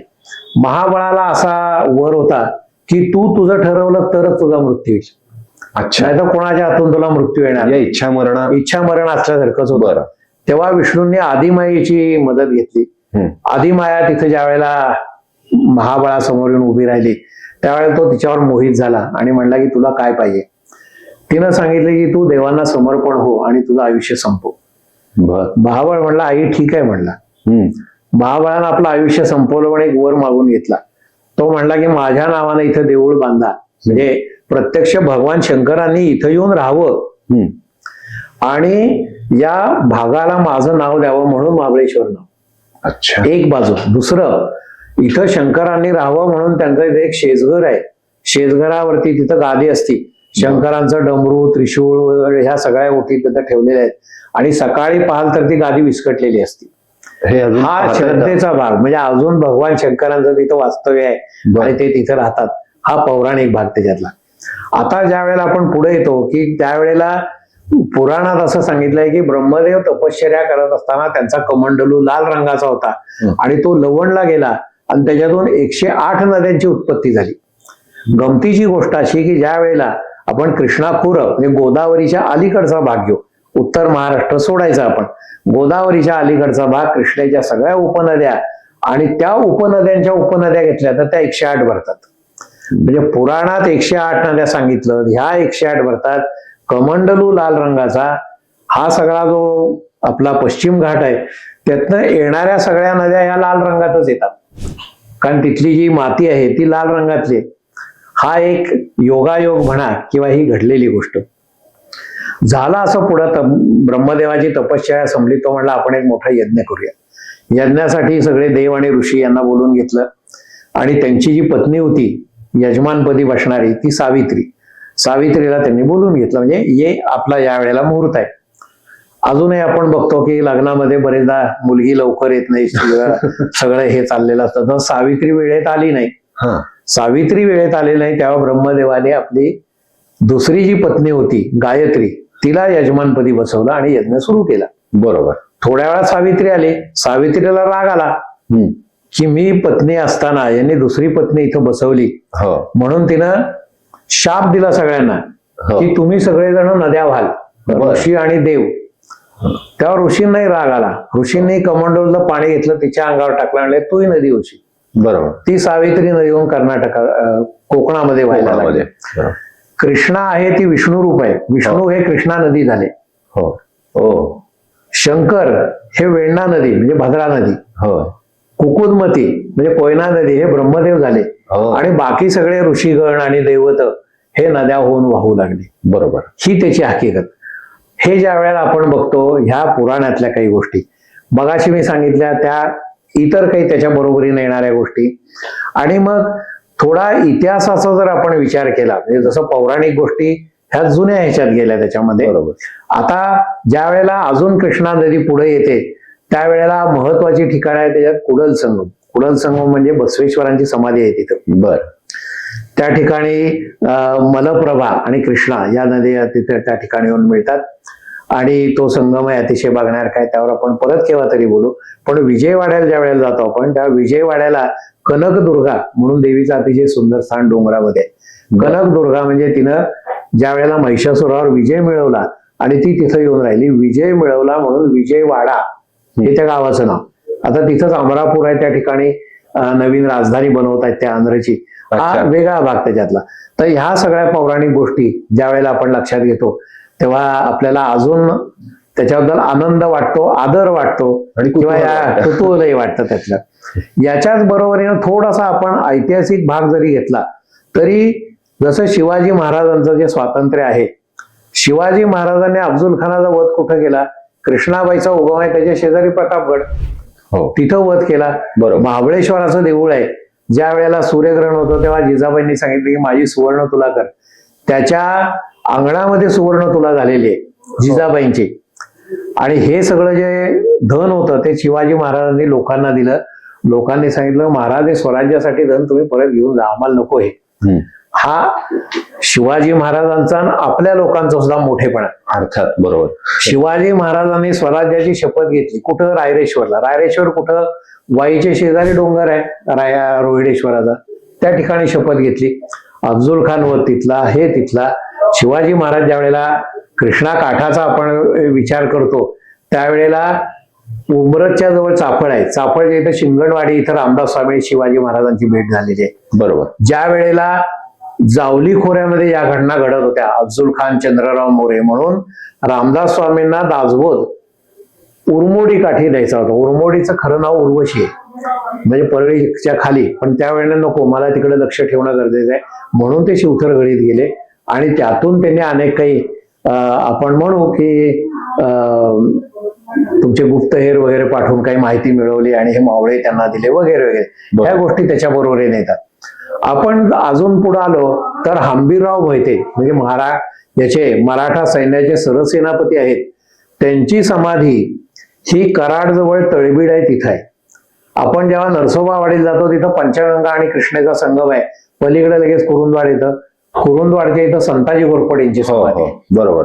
ह्या सगळ्या गोष्टी बघितल्या तर शिवाजी महाराजांचा तसा सहभाग येतो. सातारा शेजारचा अजिंक्य तारा, तिथं शिवाजी महाराज राहिलेले आहेत. सज्जनगड घेतला उरमोडी काठचा, तिथं संभाजी महाराज राहिलेले आहेत, शिवाजी महाराज राहिलेले आहेत.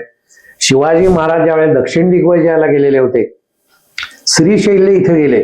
श्रीशैल्य मल्लिकार्जुनाच्या लिंगासमोर ज्यावेळेस ते स्तब्ध बसलेले होते, तेव्हा ते त्यांच्या मनात आलं की मी शंकराला काय देऊ.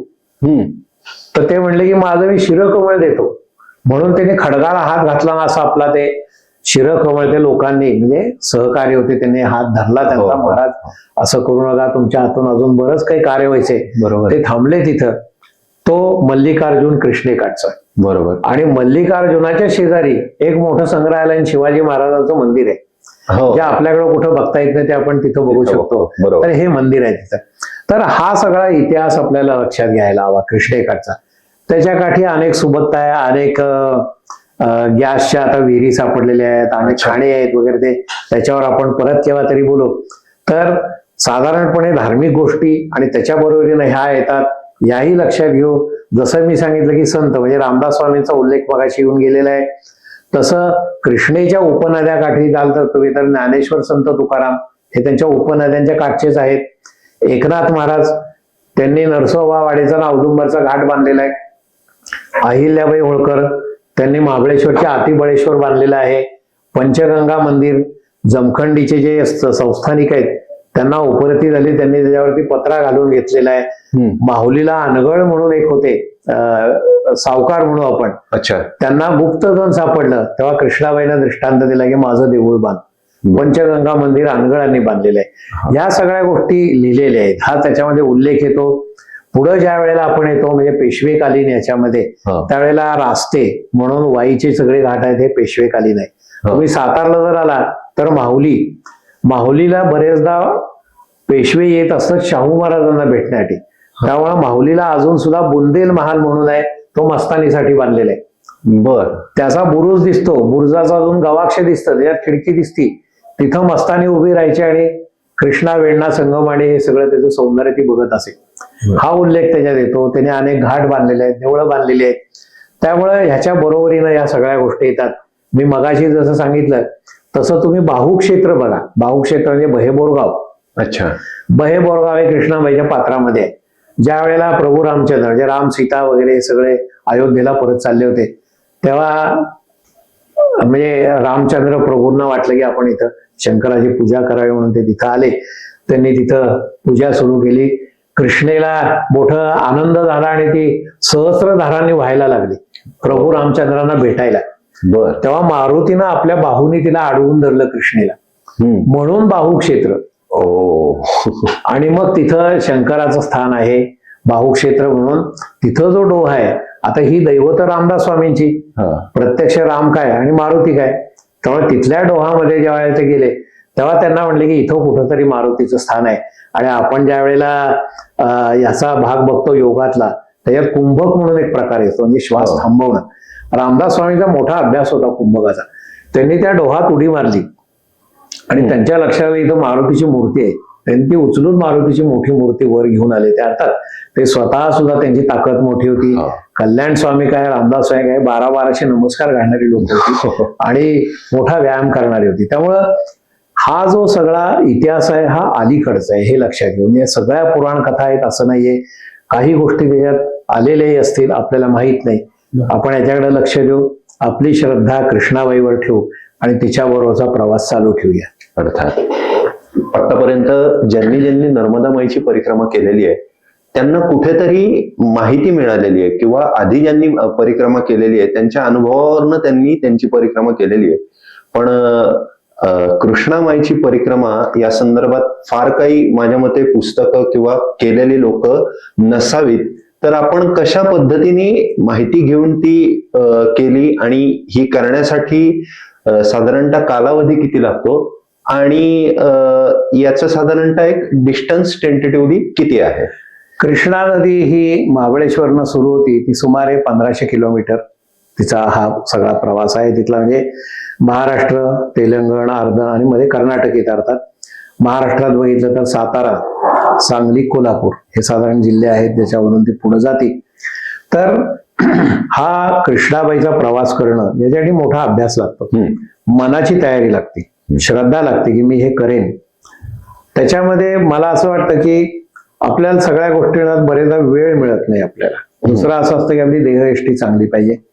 चालत प्रवास करणं हे केव्हाही चांगलं, त्याला बराच कालावधी म्हणजे 6 महिने वगैरे लागू शकतो, कारण ही प्रचलित परिक्रमा नाहीये. त्यामुळे याच्यावरती पुस्तकं नाहीयेत, हे सांगणारी लोकही फारशी नाहीयेत. त्यामुळे याचा माध्यमांचा मी वापर केला, पुन्हा गॅझेट काही ठिकाणची मिळाली त्याचा मी अभ्यास केला, स्थानिक लोकांना विचारलं आणि ही सगळी माहिती काढून जिथं जिथं जाऊ तिथं पुढची माहिती मी घेत गेलो. बर. दुसरी गोष्ट अशी, मी हे एका टप्प्यात केलेली नाहीये, ही सगळी मी चालत केलेली नाहीये. जिथं शक्य आहे तिथं चालत गेलेलं आहे, जिथं शक्य नाही तिथं मी वाहनानं गेलेलं आहे. ही गोष्ट लक्षात घ्यायला हवी. साधारणपणे मी ज्या काही गोष्टी म्हणजे भटकंती या स्वरूपात केल्यात त्या 2 गोष्टींचा मी उल्लेख करेन. एक ही कृष्णा परिक्रमा आणि दुसरी कैलास मानसरोवर. कैलास मानसरोवर 20,000 फूट उंचीवर होती, त्यामुळे त्याची आव्हानं वेगळी होती. बरोबर. आता आपण समुद्र सपाटीनच जातोय, याची आव्हानं काय आहेत ती परत वेगळी येतात. बरोबर. दुसरं असं की मी 2 गोष्टी सांगितल्या की आता सातार जवळचं जे कोयना अभयारण्य आहे ते नदी कृष्णेकाठी नाहीये, पण पुढं तुम्ही ज्या वेळेला जाता चांदोली आणि त्या भागामध्ये पुन्हा व्याघ्र अभयारण्य आहे, ते कृष्णेकाठचं येतं. अजून तुम्ही पुढे जेव्हा नल्लामलई म्हणजे श्रीशैल्य जाता तिथेही परत व्याघ्र अभयारण्य. बरोबर. त्यामुळे तुम्ही एकटं जाण्यामध्ये ही थोडीशी आव्हानं आहेत, हे लक्षात घ्यावं. दुसरी गोष्ट, कालावधीबद्दल आपण जर बोललो म्हणजे थोडं चालत आणि थोडं वाहनानं असं जर म्हणलो आपण, तर साधारणपणे एक 15 दिवस ते 3 आठवडे त्याला लागावेत. साधारण मी जो हा सगळा परिक्रमा केला त्याला मला 5 वर्ष लागली. अर्थात याच्यामध्ये कोरोना होता आणि मी टप्प्याटप्प्याने केली. टप्प्याटप्प्याने याचा अर्थ बा आज अमक्या ठिकाणचं बघू, उद्या टमक्या ठिकाणचं बघू, असं या पद्धतीने मी करत गेलो. एक बाजू. दुसरं, मी सुरुवातीला सांगितलं होतं त्या ठिकाणांना मी अनेकदा भेटी दिल्या, म्हणजे मला नव्यानेही काही गोष्टी कळत जातात आणि जाण्यात पुन्हा मला त्याच्यामध्ये आनंद वाटतो. साधारणपणे कपडे आणि याच्या बाबतीची काही अडचण येत नाहीये, म्हणजे कसे घालावेत काय वगैरे या दृष्टीनं. पायात तुमच्या कम्फर्टेबल असलेले म्हणजे तुम्हाला नीट बसतील असे वाहनं असाव्यात. मी असं सुचवेन की काठी बरोबर घ्या, कारण बरेच ठिकाणी ओबडधोबड जमीन असते, खड्डे असतात, काय असतात वगैरे, त्याच्यामधून जाणं अवघड होतं. त्यापेक्षा महत्वाचं म्हणजे काही वेळेला मला साप आणि हे सुद्धा आडवे गेलेले आहेत, त्याला थोडं काठीन तुम्ही बाजूला करू शकता. कारण एक लक्षात घेऊया आपण की ही सगळी जनावर आहेत, हे त्यांची ठिकाण आहेत, तुम्ही तिथं उपरे. बरोबर. हे तुमचं काही नाहीये याच्यामध्ये. आणि ही सगळी कृष्णाबाईची लेकरं आहेत. म्हणजे पाण्याच्या बाबतीत जसं म्हणतात की व्याघ्राची तुषाहारू, गायीची तृषाहारू की व्याघ्रा विष होऊनी मारू, ऐसे नेण्याची गा करू तोय जैसे. म्हणजे पाणी असं म्हणत नाही की गाय आली ना तिला मी अमृत म्हणून पाणी देते आणि वाघ आहे त्याला आता मी विष म्हणते, असं पाणी म्हणत नाही. त्यामुळं गायीची तृषाहारू की व्याघ्रा विष होऊनी मारू, असे नेण्याची गा करू तोय जैसे. म्हणून हे नदीचं महत्व, हे पाण्याचं महत्व, ही पंचमहाभूत आहेत. पंचमहाभूतांचाच विचार केला तर पाणी सगळ्यात पहिल्यांदा जे सुरू झालेलं आहे त्या पाण्यात, म्हणजे पाणी हे मी म्हणेन सजीव आहे. कृष्णा नदी ही सुद्धा सजीव आहे. बरोबर. कारण त्यातूनच पहिल्यांदा अमेबा तयार झालेला आहे पाण्यात. बरोबर. आणि मग ही सगळी उत्पत्ती होऊन आपण तिथपर्यंत जाऊन पोहोचलेलं आहे. तर ही सगळी तयारी करण्यासाठी तुम्हाला मोठा अभ्यास करणं गरजेचं आहे. त्याच्यामध्ये तुम्हाला प्लॅन करायला पाहिजे की आपण कसं जाऊ, कुठून जाऊ, आपल्या बरोबर कोण आहे. माझ्या बरोबर एक माणूस शेवटपर्यंत नव्हता. अच्छा. वेगवेगळ्या वेळेला वेगवेगळी लोक होती. एक गोष्ट. दुसरं, ज्या वेळेला तुम्ही महाराष्ट्र सोडतात त्यावेळेला कर्नाटक, तेलंगणा, आंध्र, तिथं भाषेचा प्रश्न येतो.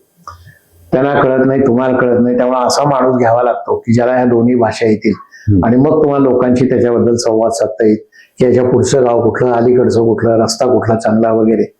तर त्यामुळं ती एक गोष्ट आपल्याला लक्षात घ्यावी लागेल. दुसरं असं होतं की ही जी अंतरं बघतो आपण कृष्णेकाठची की इथून हे 25 किलोमीटर आहे, हे काय आम्ही अर्ध्या तासात जाईल, होत नाही तसं. 2-3 तास जातात त्याच्यात. का तर रस्ते खराब असतात. त्यामुळे वेळेचं आणि तुमचा वेग याचं गणित जमत नसतं, म्हणून तेवढा तुम्ही वेळ ठेवावा लागतो. नंतर याच्या बरोबरीने ज्या गोष्टी येतात, जसं आपण म्हणतो की आता सध्या भ्रमण दूरध्वनी आहेत, पण बरेचदा त्यावेळेला रेंज नाही किंवा काय, तो डिस्चार्ज झाला वगैरे, ही थोडीशी त्याच्यातली आव्हानं आहेत, ही लक्षात ठेवायला हवी. फक्त मी सुरुवातीला सांगितलं तसं की जेथे जातो तेथे तू माझा सांगाती, चालविशी हाती धरून या. मग कृष्णाबाई माझी आई आहे, तू मला धरून ने, तू म्हणशील तिथपर्यंत मी येईन, तू नाही म्हणलीस मी थांबेन तिथं त्याच्यामध्ये. म्हणजे हे सगळं तुम्ही देवावरती सोडा आणि तुम्ही सुरू करा, मग त्याच्यात काही आड येत नाही. तुम्ही अहमभाव बाळगला की मी केली की मग तुमचं तिथं सगळं संपलं त्याच्यामध्ये. तर ही थोडीशी तयारी करणं. आणि मगाशी जसं तुम्ही सांगितलं तसं याच्यावर आता नव्यानं एक पुस्तक आलेलं आहे, पण त्याच्यामध्ये कृष्णा परिक्रमा कशी करावी याच्याबद्दल त्याच्यात उल्लेख नाहीये. प्रसाद म्हणून मासिक आहे, त्याचा एक वेगळा अंक निघाला होता, तो सुद्धा खूप जुना आहे, पण तो मला मिळवता आला, त्याचा थोडा उपयोग झाला मला. आणि कृष्णा परिक्रमा केलेली लोक फार थोडी आहेत किंवा नाही आहेत म्हणलं तरी चालेल. त्यामुळे त्याच्याबद्दल माहिती घेणं किंवा काय, हे ज्यांनी परिक्रमा केली त्याच्याकडून तुम्ही याचं काही माहिती घ्यावी आणि तुम्ही पुढे जावं असं मला वाटतं. पण तुमच्या मनात आला असेल तर मी एवढंच म्हणेन की तुम्ही मागं सरू नका, हो, पुढे जा, तुम्ही जा, तुमच्या हातनं होईल, ती कृष्णाबाई घडवून आणेल. आणि जेवढी लोक परिक्रमा करतील तेवढी चांगली गोष्ट आहे, समजून घेतील कृष्णाबाईला.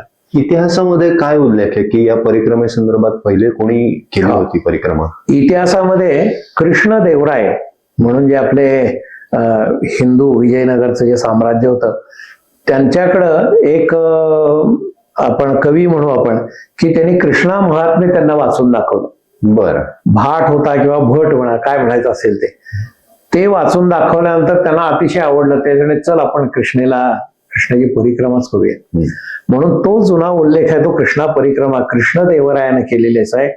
त्याच्याही पुढचा उल्लेख असा आहे की माहुलीला ज्या वेळेला कृष्णावेणी संगम झाला त्यावेळेला तो इतका खुश झाला, खरा तो पुस्तकात शब्द आहे, तो वेडा झाला. आणि मी म्हणेन हे एक प्रकारे वेडच आहे. म्हणजे मी जातो त्यातही पाठीमागं नाही, पण लोक म्हणतील यांना बहुतेक कृष्णेचं व्यसन लागलेलं आहे, यांना वेड लागलेलं आहे किंवा आणि काय म्हणायचं असेल. पण मला वाटतं पण मला तर अशी वेडी लोकच खरं इतिहास घडवतात, पण त्यांच्यावरच जग चाललेलं असतं.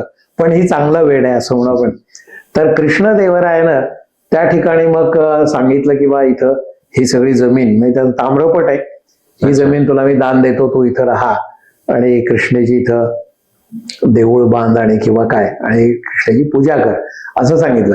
हा उल्लेख तेवढाच दिसतो. बाकी कृष्णा परिक्रमा कोणी फार केलेल्या आहेत किंवा काय याचे उल्लेख थोडे कमी आहेत किंवा त्यांचं लिखित स्वरूपातलं किंवा त्यांची टिपणं म्हणा किंवा आता जसं आपण बोलतोय अशा सुद्धा गोष्टी फारशा बघायला मिळत नाहीत. बरोबर. आता आपण सगळ्यात इंटरेस्टिंग टॉपिक कडे येणार आहोत की जिथं कृष्णा नदी समुद्राशी मिळते असा सागर संगम जो काही आहे त्याच्या संदर्भात आपण जाणून घेणार आहोत. आतापर्यंत आपण काकांसोबत फक्त कृष्णामाई म्हणजे अर्थात नदीच्या बाजूने चालत चालत पुढे आलो, पण आता इथं आव्हान मोठं होतं. तिथं आपण समुद्राच्या जवळ जाणार होतो आणि अर्थात काकांनी सांगितलं तसं की आधी या बाबतीत माहिती नाही आणि कोणी केलेली नसल्यामुळे गाईड घेण्यासाठी प्रत्येक वेळेस दुभाषिक आणि गावातल्या अन्य लोकांची मदत घेऊन स्वतः हिंमत करून पुढे जायला लागायचं. तर त्या संदर्भात जिथं कृष्णा नदी सागराला मिळते अशा संदर्भात आम्हाला थोडीशी माहिती सांगा. साधारणपणे आपण जर आपलं पाठ्यक्रमातली पुस्तकं जर बघितली तर त्याच्यात हा उल्लेख येतो की कृष्णा नदी मच्छलीपट्टण इथे समुद्राला मिळते. इथपर्यंत आपलं ज्ञान असतं. पूर्व किनारा त्यालाच कोरोमंडलचा किनारा म्हणतात. हा आंध्रमध्ये आहे, मच्छलीपट्टण जिल्हा आहे की ज्याचं आता नाव कृष्णाच केलेलं आहे. तर त्यामुळं ही सगळी परिक्रमा हळूहळू संपत म्हणजे विजयवाडा, अमरापूर मगाशी सांगितलं, तिथून पुढे गेलो. अमरापूरची अजून एक महत्वाची गोष्ट म्हणजे अमरापूरला कृष्णेकाठी अमरेश्वराचं एक देऊळ आहे. बर. अमरेश्वराचं लिंग 12 फूट उंच आहे. अर्थात म्हणजे एक माहिती म्हणून त्याच्यातलं. पुढे गेल्यानंतर मग मच्छलीपट्टण या गावामध्ये तिथं प्रत्यक्ष राहिलो. माझी समजूत अशी की काय किनाऱ्यावरती जाऊ, समजा तिथं नसेल तर सांगतील लोक इकडं आहे तिकडं आहे, जा. ठीक आहे म्हणलं. तो ड्रायव्हर हिंदी भाषिक होता, त्याला सांगितलं आपण 5 वाजता उठून जायचं म्हणलं. तर तिकडच्या फार खोलात जात नाही त्याच्यात, पण कोरोमंडलचा किनारा एक लक्षात आपण घेऊया की हा थोडा बेभरवशाचा किनारा, म्हणजे तिथं वादळ वारे मोठमोठ्या लाटा येणं अशा केव्हाही येऊ शकतात. कारण आपल्याला माहितीये की हवामान खात्याच्या अंदाजावर फार अवलंबून राहता येत नाही आपल्याला. म्हणलं जाऊ, काय व्हायचे ते होईल म्हणलं. तर तिथून आम्ही उतरलो, जायला लागलो. वाटेत मला भारद्वाज पक्षी दिसला, म्हणलं शुभ शकून आहे. हो. अजून पुढे गेलो, गाईचं वासरू एक दूध पित होतं, म्हणलं कृष्णाबाईचं दर्शन आज आपल्याला होईल म्हणून पुढे गेलो. पुढे गेल्यानंतर पहाटेची वेळ होती. त्या कोरोमंडलच्या किनाऱ्यावर पोहोचलो. त्याला म्हणलं विचार आहे कुठं कृष्णा नदीचं हे आहे म्हणून. पण त्यांचं काय संभाषण चाललं होतं. बहुतेक त्यांना म्हणायचं की इथं कुठं आला, इथं कुठं कृष्णा नदी आहे, अमक्या अमक्या ठिकाणी आहे म्हणून. बरं म्हणलं. त्यांनी ते सांगितलं दिवी म्हणून, हमसाला दिवी बेट आहे ते त्या बाजूला. अच्छा. बरंच लांब होतं तिथून. ते मला ते 70-80 किलोमीटर किंवा काय असं लांब होतं वगैरे. त्याला रस्ता विचारून घे. त्याप्रमाणे त्यांना विचारला.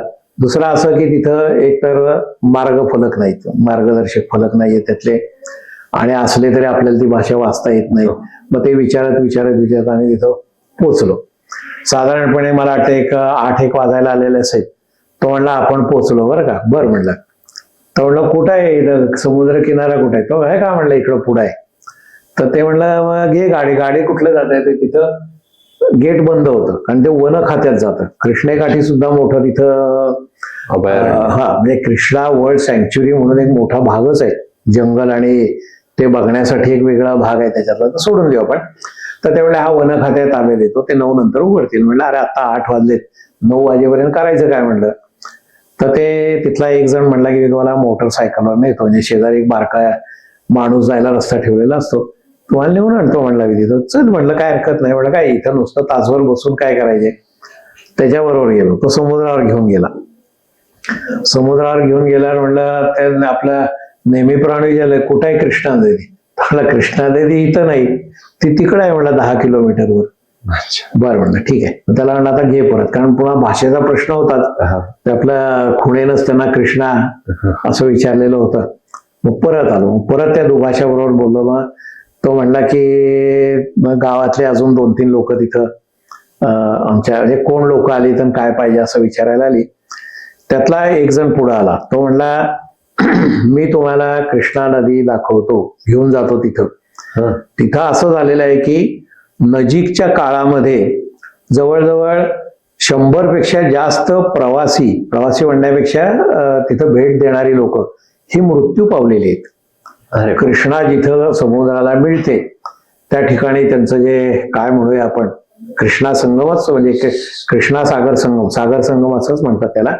तर त्यामुळं सरकारनं ते पूर्ण बंद करून टाकले. तिथं जायला रस्ता नाही, वाहन जात नाही, येत नाही, काही नाही. सगळीकडे पोलीस बंदोबस्त आहे, तुम्हाला आज जाता येणार नाही. तर म्हणला मी तुम्हाला जंगलातून घेऊन जाईल. जंगलाचे तिवराचं जंगल होतं. वाटेत काटे कुटे आहेत, पाणी कमरेवर वगैरे असू शकतं, आणि खड्डे आहेत बरेच मध्ये त्यातले, आणि चालायला किती लागाल माहित नाहीये. आपल्याला तिथं काही मिळणार नाही वाटेत वगैरे. थोडक्यात कसं होतं की जसं आपण म्हणतो की देव परीक्षा बघत असतो, किंवा तो थोडं म्हणाला जाऊ दे हे सगळं ऐकून म्हणते जाऊ दे बा झालं, एवढं मिळालं बस झालं, आता मला काही कृष्णा संगम बघायचा नाहीये. पण मी म्हणलं आपण आलोय कशाला. तर त्याला म्हणलं ठीक आहे चल म्हणलं, माझी तयारी आहे यायची. तो म्हणला ठीक आहे चला म्हणला. आता त्याच्याकडे मी बघितलं तर एक साधा शर्ट असावा त्याचा, खाली अर्धी चड्डी आणि त्याला लुंगी नेसलेली होती. त्याला पायात चप्पल नाहीत. बरोबर. म्हणलं देश तसा वेश. म्हणलं आपल्याला तरी काय करायचं म्हणून मी माझ्या चप्पलही काढून ठेवल्या, आणि खिशामध्ये जे 2 फोन होते ते त्याच्याकडे देऊन टाकले. मी त्याच्यात प्लास्टिक पिशवी होती, त्या खिशात ठेवले, आणि आम्ही चालायला सुरुवात केली. आता ते तिवराचं सगळं जंगल, नंतर समुद्राकाठी आहे, म्हणजे तो त्याचा एक वेगळा वास येतो समुद्राच्या पाण्याचा. तो एक भाग त्याच्यातला. घामाच्या धारा यायला लागलेल्या होत्या. वरती ऊनही होतं, ढगही होते, उकाडाही होता, आणि त्याच्या बरोबरीनं पाऊसही हळूहळू सुरू झालेला होता. म्हणजे थेंब पाण्याचे पडायला लागलेले होते काही काही ठिकाणी. म्हणजे तो फार मोठा भाग आहे, कित्येक हेक्टर भाग आहे की ज्याच्यामध्ये भरतीचं पाणी येतं आणि ओहोटी झाली की निघून जातं. मध्ये जे खड्डे असतात ते पाण्यानं भरलेले राहतात त्याच्यामध्ये. काही ठिकाणी त्या खड्ड्यातूनच जावं लागतं. तिथं कमरेवर साधारण पाणी किंवा बेंबीपर्यंत तुमच्या आहे. मग तो माझा जो सहकारी होता तो आधी पुढे जायचा, कुठून जागा योग्य आहे जायला हे बघायचा, मग मला न्यायला यायचा. सुरुवातीला मी त्याला म्हणलं की आपण काठी घेऊया म्हणलं. तर त्याला खुणेनं सांगितलं ना मीच तुमची काठी आहे म्हणलं. ठीक आहे म्हणलं. त्याला धरून आम्ही किती वेळ चालू याचा पत्ताच नाही. अच्छा, चालू दे म्हणलं, काय हरकत नाही. नंतर असा काही वेळ गेलेला असेल आणि मग एकदम तो थांबला आणि म्हणला आता बघा म्हणला समुद्राची गाज ऐकायला लागली. म्हणजे आवाज त्यानं त्याच्या ह्याच्यामध्ये सांगितलं म्हणला आज समुद्र तरी जवळ आलेला दिसतोय. आणि मग थोड्या वेळाला आम्ही पुढे गेलो आणि मी स्तंभित झालो याचा अर्थ असा की एका बाजूनं मोठं असं कृष्णाबाईचं पात्र ते समुद्राला मिळते. म्हणजे दोघे आपण जीवाशिवाची भेट म्हणतो तसं हे दोघं एकमेकात मिसळून गेलेले आहेत. आणि त्या सगळ्या कॅनव्हासवर मी बघितलं की सगळीकडे आजूबाजूला जंगल आहे, मोठं पाणी पसरलेलं आहे, इकडं कृष्णाबाई आहे आणि मुनेरू म्हणून अजून एक नदी तिथं त्या ठिकाणी कृष्णाबाईला मिळती, तोही संगम तिथं बघितला आपण. आणि या सगळ्या कॅनव्हासवरती मी एक अतिशय मामूली ठिपका फक्त होतो. तर हे कृष्णाबाईचं दर्शन मी अतिशय धन्य झालो. खाली मी बसलो, कृष्णेचं पाणी हातात घेतलं, नमस्कार केला तिला आणि त्याला सांगितलं की म्हणलं मला स्नान करायचे आतमध्ये, आज जातो म्हणून. तो म्हणला तुला आज जास्त जाऊ देणार नाही कारण माझी जबाबदारी होती त्याच्यावर आणि हे माहिती होतं की इथं अनेक लोक गेलेली आहेत. त्यामुळं तो म्हणला मी तुमच्या बरोबर येईल. त्यामुळे समुद्रात किंवा कृष्णा जिथं समुद्राला मिळते त्या ठिकाणी मी आज जायला लागलो. तो माझ्या बरोबर होता आणि साधारणपणे असं म्हणू की मी कमरे इतक्या किंवा थोडं अजून जास्त पाणी असेल तिथपर्यंत मी पोचलो आणि तेवढ्यात एक लाट आली आणि माझ्या पायाखालची वाळू सरकली आणि मी समुद्रामध्ये म्हणजे कृष्णेनं मला आपल्या बाहूमध्ये घेतलं. हे कृष्णेचंच वैभव होतं. माझा तो एक साष्टांग नमस्कार होता नंतर झालेला. मी तिथं उभा राहिलो, मी धन्य झालो. तिथं अर्घ्य दिले, कृष्णेचं स्मरण केलं आणि मग असा ज्या वेळेला क्षण येतो त्यावेळेला ते समुद्राचं पाणी होतं का डोळ्यातले अश्रू होते हेही आपल्याला लक्षात येत नाही. आणि मग त्यानं मला हाताला धरून बाजूला आणलं आणि तो म्हणला की तुम्हाला यासाठीच मी इथं आणलेलं आहे, पण आता आपल्याला जायला हवं असं त्यानं सांगितलं. मी थोडा वेळ थांब म्हणलं आणि मग सहज माझ्या मनात आलं, म्हणलं जसं आपण एखाद्याला स्त्रीला भेटतो आपण म्हणजे मोठ्या ह्याच्या दृष्टीने, तेव्हा मी मनात कृष्णेला म्हणलं की बाई म्हणलं मी तुझ्या माहेरचा माणूस आणि तुला माहेरची आठवण येते का ग? किती गोड. आणि अर्थात हे मनातले संवाद आहेत. आणि कृष्णेला सांगितलं की वेडा रे वेडा म्हणले, मला काय माझी आठवण येणार नाही. म्हणले माझं पाणी बघितलंस का, या पाण्याची वाफ होती, आम्ही ढग होतो त्याचे आणि ढग होऊन आम्ही पुन्हा महाबळेश्वरला जातो. आणि ज्या वेळेला हे सगळे पर्वत म्हणू आपण किंवा डोंगर आणि हे बघतात तेव्हा माझे आई वडील माझं स्वागत करतात, त्यांना पुन्हा पाना फुटतो आणि पुन्हा मी व्हायला लागते. ही माहेरचीच गाठ नाही का म्हणले. आणि अनेकदा तू जे फिरलेला आहेस तुझ्यावर जे पाणी पडत होतं ते माझंच पाणी आहे म्हटले.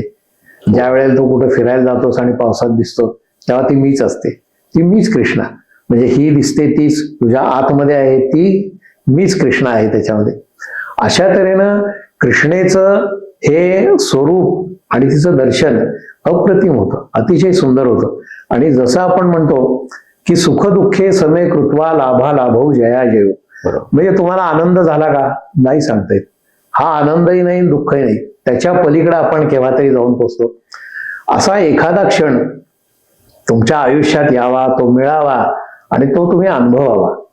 मला ही कल्पना आहे की हा जो मी तुम्हाला अनुभव सांगतो हा शाब्दिक आहे, कदाचित मी त्या अनुभवापर्यंत पोहोचू शकणार नाही. हा अनुभव तुम्ही घ्यावा आणि तुम्ही त्याचा आनंद घ्यावा असं मला वाटेल. आणि माझा जो सहकारी होता तो म्हणला की आपल्याला आता परत जायला पाहिजे, कारण इथं पोलीस असतात, त्यांनी पुन्हा आपल्याला हटकलं पकडलं तर त्याच्यातून अजून काही गोष्टी होऊ शकतील, बरोबर, म्हणून आपण जायला पाहिजे. म्हणून आम्ही परतीचा प्रवास परत सुरू केला.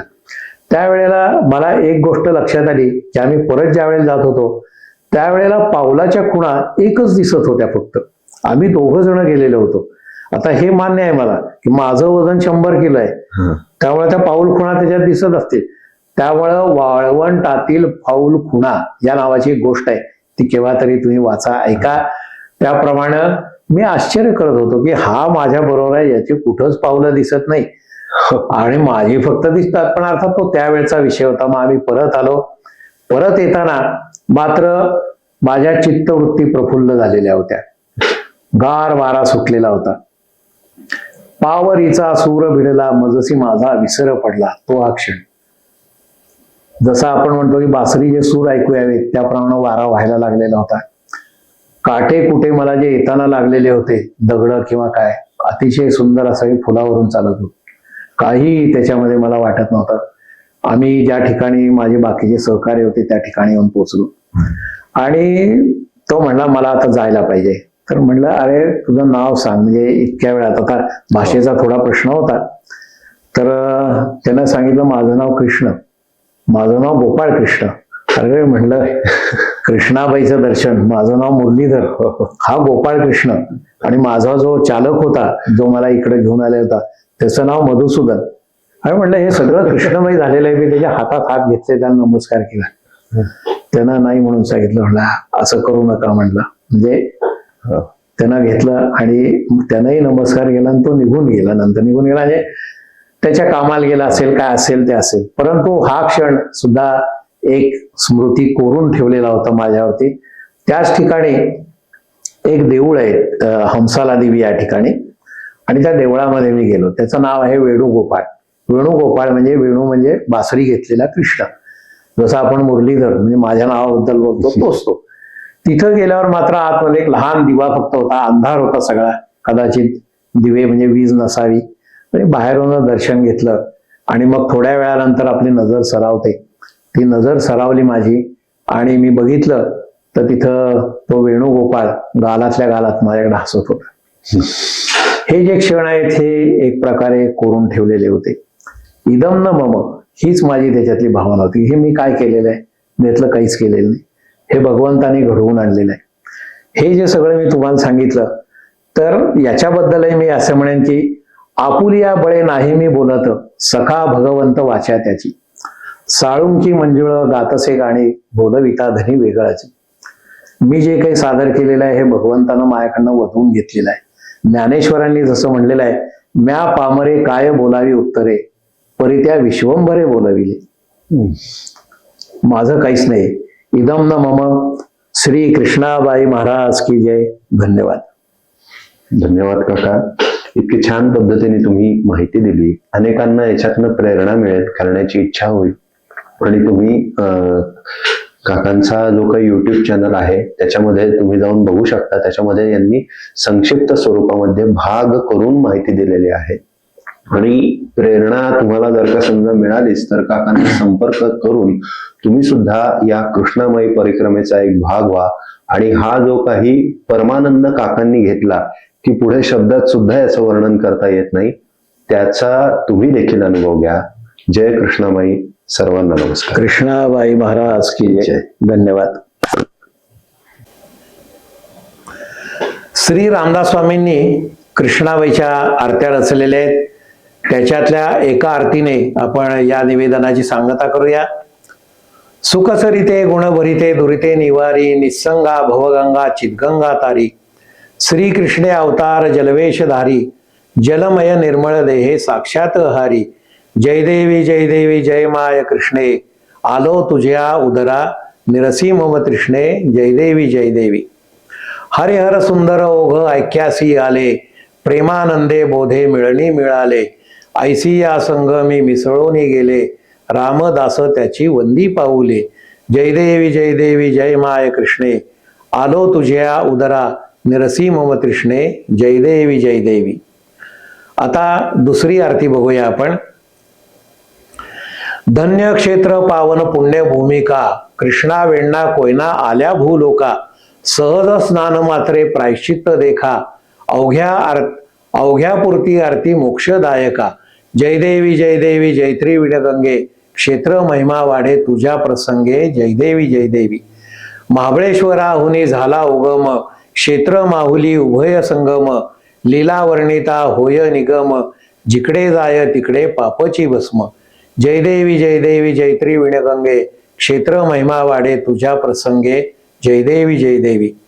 कराड क्षेत्रा माझी अद्भुत रचना, ब्रह्म याची तनु तीही कोयना. नाव त्रिवेणी दोष हरणा, जगा उद्धरिता पतित पावना. जय देवी जय देवी जयत्री विणगंगे, क्षेत्र महिमा वाढे तुझ्या प्रसंगे. जय देवी जय देवी. दक्षिण प्रयाग म्हणती ज्ञानीच कळ, महिमा वर्णू जाता होती विमळ.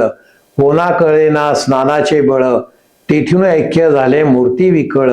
जय देवी जय देवी जयत्री विणगंगे, क्षेत्र महिमा वाढे तुझ्या प्रसंगे. जय देवी जय देवी.